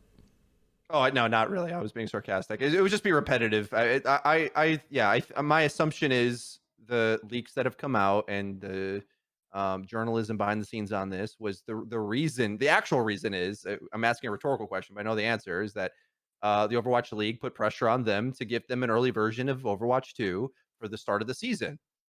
How'd that work out for you? Well, oh, you have less viewership than when you're on Overwatch 1, the game everyone could play. Oh, well, I just wish I was in the room at some point to raise a hand and be the Lorax guy again and ask the obvious questions that everyone should be asking. Is that going to work? You know, the empiricist. It's like, well, yeah, you get the early version of the game, but we tank the first impression of everything, and you don't even get more viewership anyway because you're playing an esport no one else can play. It's like, well, we saw all this coming because we all said these words. Why didn't you say these words? That's what I don't get. But you would be shocked. Choosers. You would be shocked how many times that room needs a Lorax. Flats is getting all that PTSD from the Boston era. Dark days. Anything, Flats, that we haven't touched on yet that you maybe noted from the announcements of the last day and so? Okay, it's not really a note, it's more of a personal comment. I think it's a great day and a great look at the future when the probably least talked about subject so far has been the Junker Queen's abilities. Normally when we see a new hero, everybody wants to know, like, what does she do? What's the cooldowns? How much damage does it look like she does? How far is that pull? Nobody cared. Like, everyone was so hyped with everything being hit. Like, that's a day. That is an announcement. Like, that is how an announcement is done. Yep. And Sam, anything to add on that? No, I mean, like, I honestly, there's nothing to really say there. Like, the best part was, usually, like, I'm so nervous and worked up about stuff when new heroes come out, but to be honest, like, I was just happy to see stuff, man. I don't even know, like, that's just where I was at, and maybe it's just because perspective is a very weird thing for. I mean, this is more of a personal note again, but it just made me so happy to just see all of this, like, see us caught up in the race. We're not caught up actually, but like we're just in the race again, and it's very thrilling to have that be a subject that we can actually talk about and mean it when we say it. It's like I feel like I was just in a hyperbolic time chamber, and this was like my dream. I was like May in the cinematic. I was like dreaming of, like, please, like, can we get back to this point where we're just in it? And then I wake up and it's like, damn, I blinked. We're here now. Like, that's crazy. It's been like, what, guys? 2 years? About 2 years and 2 months since Echo, and now here we are. It's just, I'm just happy to know that we finally, after joking about the light at the end of the tunnel for years, we're actually about to walk out. It's just nice. Yeah, it's funny. Like, our expectations have been lowered so badly over the years. Like, objectively, we're like the least spoiled community. Like I said, like, we laugh about this sometimes, but the Apex community be like, "Oh my God, you only released one content last month. Where's the new content?" And then we're here like, oh shit, Overwatch 2 is this year? Oh, like, it's only been 3. We were expecting next year, maybe at the earliest. Like, whoa. So, like, it's just great. It's a great era to live in. And on that positive note, the last concluding things I'll ask each of you guys then is next beta, 28th. So hopes and expectations. You guys know how this works. Hopes and expectations for the next beta. What are you feeling? And I'm gonna go to Freedo first. We'll go counterclockwise. Yeah, I'm trying to recall everything that's been announced. So we know we have the new hero, new maps, the skins are getting kicked in. Yeah, I hope it all functions well. And I'm waiting for the time where like, and maybe this is what happens. The console players now will finally get to play. Like I feel like the first beta had just such a meh reception because you needed to kind of be an expert on the game, as in played a lot to like notice the intricacies of what they changed.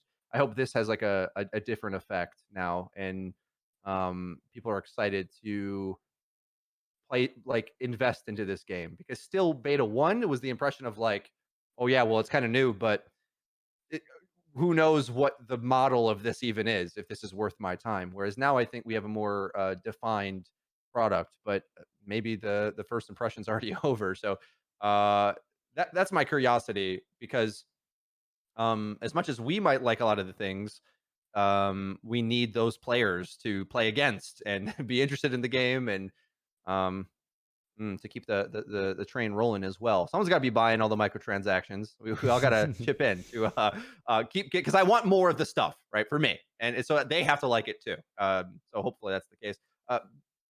I'm kind of holding this back. It's a whole nother probably tangent. Maybe we'll look at after this, but I think there's a really good chance that this is a very strong console game, because in many ways it's similar to the Destiny model, which you can kind of follow it. You play the PvE.